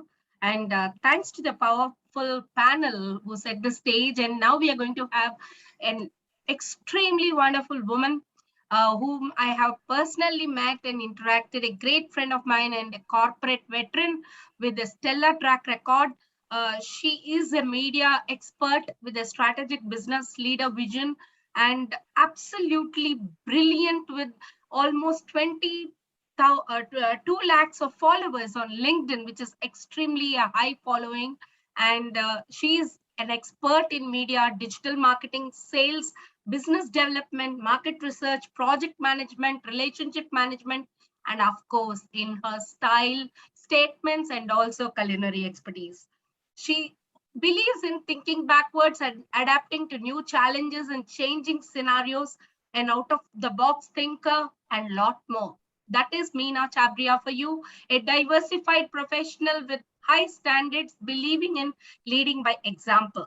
Absolutely open leadership that is garnered by trust and admiration of her colleagues and peers alike. People come to her naturally because she is a people person, and she had gained experience with an impeccable ability to pay attention to detail, which in turn generates optimum quality results. She is a go-getter, thriving under pressure, and loves collaborating with the NGOs and non-profit organizations to help the less fortunate. On the odd Sunday, you can even find her whipping up a culinary storm. I do have seen personally that she was making all the great soups for her friends and relatives suffering from COVID during the pandemic. And she is an exceptionally strong in her communication skills, straight shooting, hands-on approach to leadership, absolutely with brilliant work ethics and quality that speaks volumes in the long run. Here, I proudly present to you Meena Chabbria. Hello, everybody. Thanks, Suma. I think it was a wonderful introduction. For some time, I was like, come back to normal life. Welcome all the women. Thank you for spending some time on today's session. Do you want me to introduce myself in a bit of two things which you left? So I'm a young mother. I have a daughter who's a commercial pilot, and I have a son who is also entered his college now. So this bit of it I don't miss, because as women, it's always very tough to battle both the ends. That's what people think, but we are the best managers. That's what we should think always. So I think over to you, Uma, and looking As a forward. self-made woman, Meena, and I love her style statements in Sabyasachi Mukherjee's saris always. Describe yourself in 3 words, dear. Bold, beautiful, and brainy. Wow, that's a powerful combination. What does a power woman of today need the most? Guts to say this is right and this is not. If a movie is made about your life, what genre would it be and why? Drama, because I think I've faced the best and the worst criticism in life, and I've still come up and seen through the face, and I've always run through my emotions and just stopped controlling it. So drama is the right word. Absolutely. I think women are the best drama queens that we can all call ourselves. So thank you, Meena, for putting in that there. As a woman in show business, name a thing women need to carry with them on their sleeves. Attitude and go-getter thing that, in the show business, very less women are there, and I'm one among them. In this media industry, at least I've seen only 2 or 3. So it's like, hey, look, I can also do this. I can also be there in the last show of the night, which is 2 o'clock. There's no restriction. Great. You are a digital influencer with 20,000 followers and more than 2 million people watching you everywhere, every day. Almost a cult following for you, killing it right now. Why is this important for your career? The more you connect, the more people know you. And it's very important because as a woman, if you can pass on one strong, powerful message where people can watch, I think that's a success already, right? So that's the work I've put in getting these kind of collaborations, and it makes a lot of sense. So it's basically a networking strategy, right? So you think women should network more? They should definitely network more. We don't stand in the chai ka dukan and have a fact to talk about all the people and there's a go-getter group, right? We are all people who are just inside the office. So it makes sense for me to be on a platform where I'm saying I'm professionally ready. Absolutely brilliant. So 2 things that matter the most for a woman to balance life and work, especially being a mother, as you said. So discipline, because you'll have to really run out on work and thing. One is discipline, and second is not missing out on the family, because that's something I've always kept, and I still cook all the meals for the children whenever they are around. All right. What is one thing that annoys you the most? Fakeness. And people with a fake smile, and I'll be like, okay, I understand, but can you please tell me the truth? What is the strangest thing you see in women who want to see success? Their insecurity against the other woman. Okay, I so mean, you we're think all one, yeah. You should understand that. Yeah. Okay. What is one thing that every brand should do? See, today Meena Chabbria is a brand by herself. Yeah. So like, what is one thing that every brand should do? So every brand should have gender equality and special, inclusion for women workers, and have more and more and more women leaders. Okay. What is one thing women need to know about investing in good business? Invest on good business with a good strategy and a plan, and you'll fail, but it's okay. Just go ahead. Let's see how it gets turned to a positive side. We need to try, right? Yes. So trying is more important than actually not trying and not even knowing what failure is. Yeah. It is. What is one of your weird quirks? Weird what? Quirks. Not found any. Let me find one. Not about how weird I can be, but I'll still check on it. What's the most favorite thing in life for Meena? Most favorite thing for life in Meena is to just be around people, spend time with people, whether it's the most successful person or whether it's a person who's selling flour in the market. But whenever I see people, I feel very happy and I feel very blessed that we are in a place like this. I'm very happy if I'm around people. Okay, what do you think movies is an ITES industry? Because everything is digital today with the OTT platforms and stuff like that. Movies becoming an IT-enabled services industry. So what's your take on that? I think it's one of an other medium, like, audio is a medium, right? Similarly, movies used to be on OTT after 4 or 6 or 8 weeks. Now it's just capping the business. Saying so, growth is, evident, but not to the level where we expected it to be, because pre-pandemic we used to release about 1,800 movies. And post or during the pandemic, we just saw 100 content going to the IT and this services. So I think there's a scope either ways, but this is an additional form of revenue, not the core form of revenue. So you still think the silver screen remains? The love for the movie as a religion remains. Yeah, that's all I can say. There are few things which can just be felt in the cinema, not as a cinema person, but as an ardent fan of watching my stars on stage, I can tell you this. Absolutely. As a die-hard fan of Sabyasachi collection, you have a definitive style statement. What is the best outfit a woman needs to own? Smile. Because we'll be like, okay, we know it all. Meena Chabbria, from a lone woman fighter with 2 children to the most influential woman in Chennai, share with us 3 things that made you what you are today. Honesty and no fakeness. I'll be always on the face, whether I like it or not like it. So that's why I think my friends group is limited, but they're very trustworthy for them also and for me. The third is hardworking. Whenever I relate myself, I think I'm the hardest worker in the room. Touch wood, I'm not saying it because I'm on a forum, but it's really a lot of hard work. I think hard work is only shortcut to success. And I know, Meena, the kind of amount of effort you put in. What is the most interesting thing you want to share as a woman professional? The most interesting thing I want to share as a woman professional is, why do you think we are women and we are professional? We are what we are. I'm an independent human and I'm putting in all the same effort and even more to balance between home, the societal bias and everything. And I'm still trying to come up. So I think one interesting thing I will say, that just be what you are. You don't have to think you're a woman or a thing. We are what we are. We are made of a different gene altogether. Have you tried something that you for sure would know may be a failure, yet you went ahead and did it? And what was it? I for sure knew that, if I put the daughter in the boarding school, she'll never enjoy it. But then I thought, let me just take this risk. I'm talking more personally, because professionally, I've never seen failure as such other than COVID times. And she found a way out, saying, no, I can't, because you wanted me to study. I studied, but now I have to come out. Okay. Yeah. So I think this challenge is there for every professional mother or a parent in general. When you try something new to experiment with your children, you need to go with the generation. So yeah, it is. What new technology will transform the future?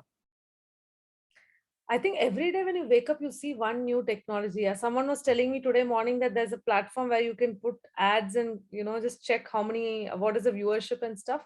So IT industry is an ocean. And I think there should be a technology invented to how to read a woman's mind. That would be the best technology which will get the future. That will give away all our secrets, Meena. We can't afford to do that. Okay, no, let's just get there first. Then we'll see what other women are also thinking. Yeah, absolutely. What is your favorite pastime to pep yourself? So I read a lot of books. I do a lot of creativity, crafts, arts, calligraphy, writing. I'm writing my cookery book. So I spend a lot of time on research of food and stuff. And if I don't, as in I've never had a day off, or even in a movie, if I go, I'll have this crochet thing done in my hand. So when the movie will be going on, I'll be just doing something in that. So I've never sat freely and thought that what I should not do. I just keep, getting myself busy. That's awesome. And I think that also takes care of the me time that Latha was talking in the power panel, right? Yeah, that's great. How do you relax? What makes you glow all the time? What makes me glow? Trust me, I don't go for beauty parlors and all other than my nails, which I'm very fond of. But I think to glow, you need to think about goodness of others also.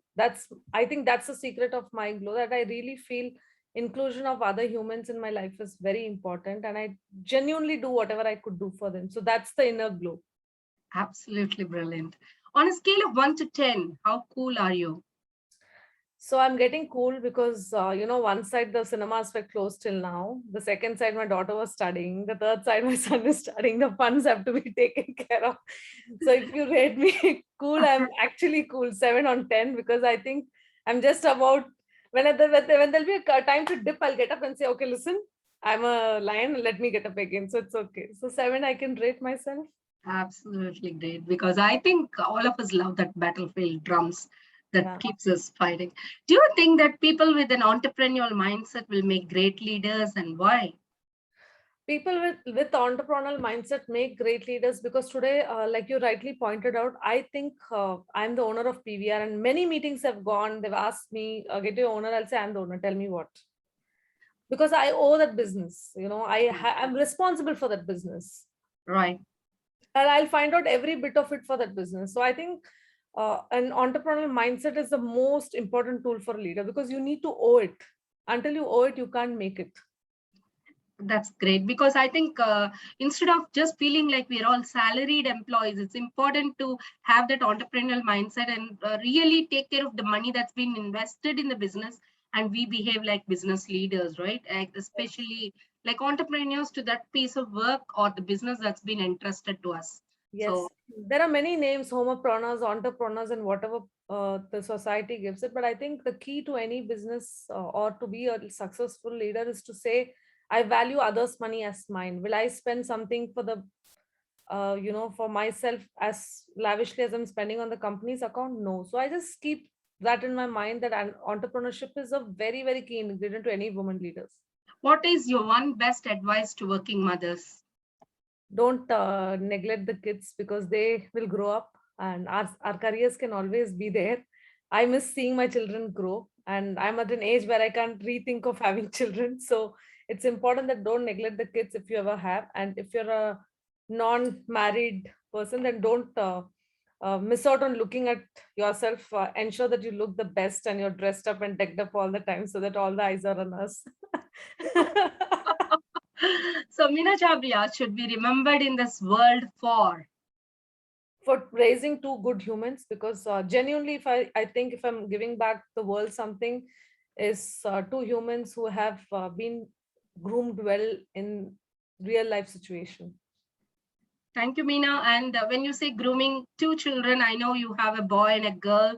It's very important we teach our boys the same things that we teach our girls to be, and so that we have a better society. Probably things to be taught equally, and that begins with each of us as mothers. And thank you for putting that on. Anything you would like to add on before we wrap up the fireside chat with you today? I think the add-on thing is, thank you for reminding, but I've kept this as a rule, that I call my daughter a son and I call my son a daughter. Wow. And the similar thing I've done in my contracts, if I can share with you guys on a WhatsApp. So if any building owner is doing a contract with me, I'll say, write son off. Don't write me as a daughter of. I don't like to be called the daughter of some. Put it as a son. And I'm trying to change that bit of vision to say, no more daughters. We are equally as sons. I'm going to pay the rent. So please ensure that it's written son off. Awesome. Thank you. Thank you, Meena Chabbria. And over to you, Sowmya. Thank you for a great evening with us, Meena. Thank you. Lovely, lovely. It was wonderful to hear all these tidbits of information from you, Meena, and wonderful takeaways for all of us here. And thank you so much, Uma, for conducting the rapid fireside chat. I would now like to request Latha to present the vote of thanks. Latha Ramesh is a treasurer at eWIT, and she is a management consultant. With a long career in IT industry, she has successfully run her own consulting organization with clients ranging from domestic to multinational organizations, including SAIC, CDC, USAID, and the Bill and Melinda Gates Foundation. She has implemented digital education projects in over 400 Uganda and Kenya schools, and Latha has spearheaded VAPA's Return to Work program for eWIT. Over to you, Latha, for bringing to us the vote of thanks. Thanks, Sowmya. Good evening, ladies and gentlemen. I am privileged to have the last word. I mean, the vote of thanks. The entire program started off with Aathira giving a wonderful invocation. Thanks to Aathira for your melodious song. There were so many inspirational speakers, starting from the keynote speaker, Sowmya Sathyanarayanan, guest of honor, Harita Gupta, special guest, Meena Chabbria, to the wonderful array of panelists, Dr. Santosh Babu, Ranjini Manian, Latha Sarvesan, and Nisha Datte. There were many rich inputs from the speakers. Every one of the speakers were down to earth and spoke from their heart. Thank you all. Thank you, speakers, for taking time off on a day like this, Friday evening from your busy schedule to be with us. And you really mesmerized the audience. Thank you very much. In fact, I would tell you participants, the best way to thank would be for you to actually start working on the takeaways from today's sessions. There were so many. Even if you take just one or two, start with one or two, our objective in organizing this event would have been met. And an event of this scale cannot be done without financial support. I thank from my heart our sponsors, BNYMellon and Sutherland Global. I have to add to the list our sponsor in kind, I2I, headed by Suganya. Thanks to her and her team for being our digital partner and organizing online streaming.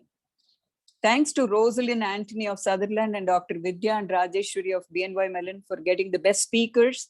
My special thanks to Ambika, and she has always been there. She is the one who pulled the right strings to get this event go smoothly. It won't be an exaggeration if I say she's our backbone. Thanks, Ambika. Thank you, Latha. Thanks to all our advisors and governing council members who are always available to come up with the suggestions and help. Thank you. And finally, thank you, audience, for your participation. All of us, including the speakers, get excited when such an interactive audience is there. You were great. Thank you all, such a lively audience. And thanks, then last but not the least, how can I forget? I have to thank our own team who gave the shoulder to lean on when things didn't go well and to rejoice when everything worked out. Thank you very much. Have a great weekend.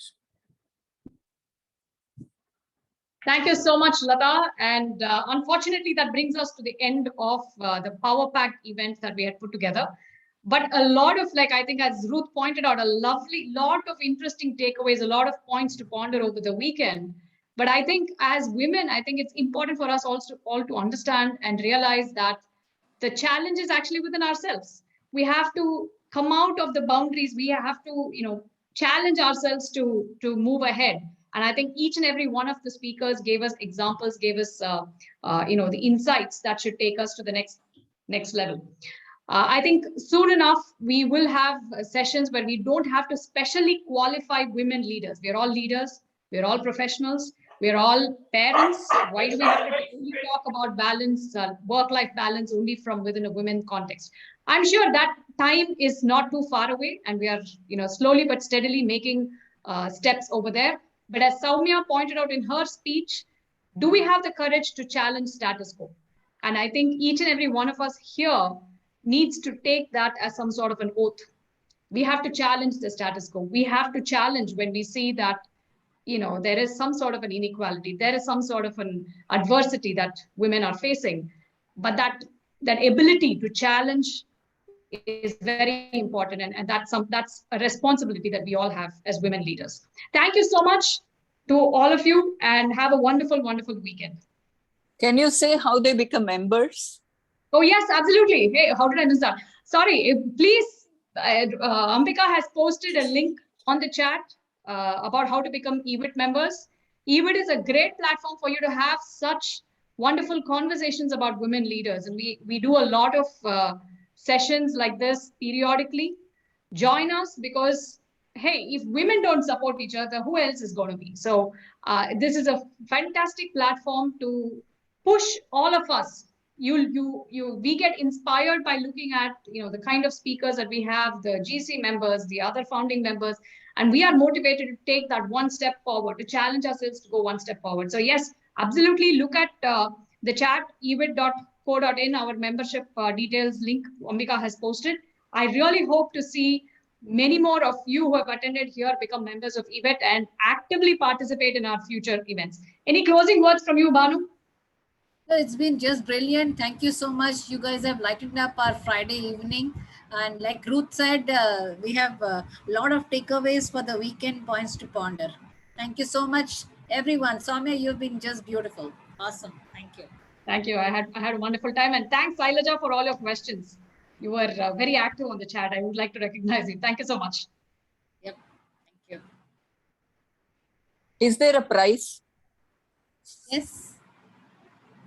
I think yes, if there is an act, the most. You said an active person is going to get a prize, right? Yes, absolutely. I think Sailaja would be the most active. Ambika, can you take Sailaja? Can you share your email address? ID. Congratulations, Shailaja, for winning the most active participant recognition. Thank you, Bhanu. Thank you, Sowmya. Thank you, everyone. I'll post my email ID. Yeah. Thank you. Thank you for the invitation. Thank you.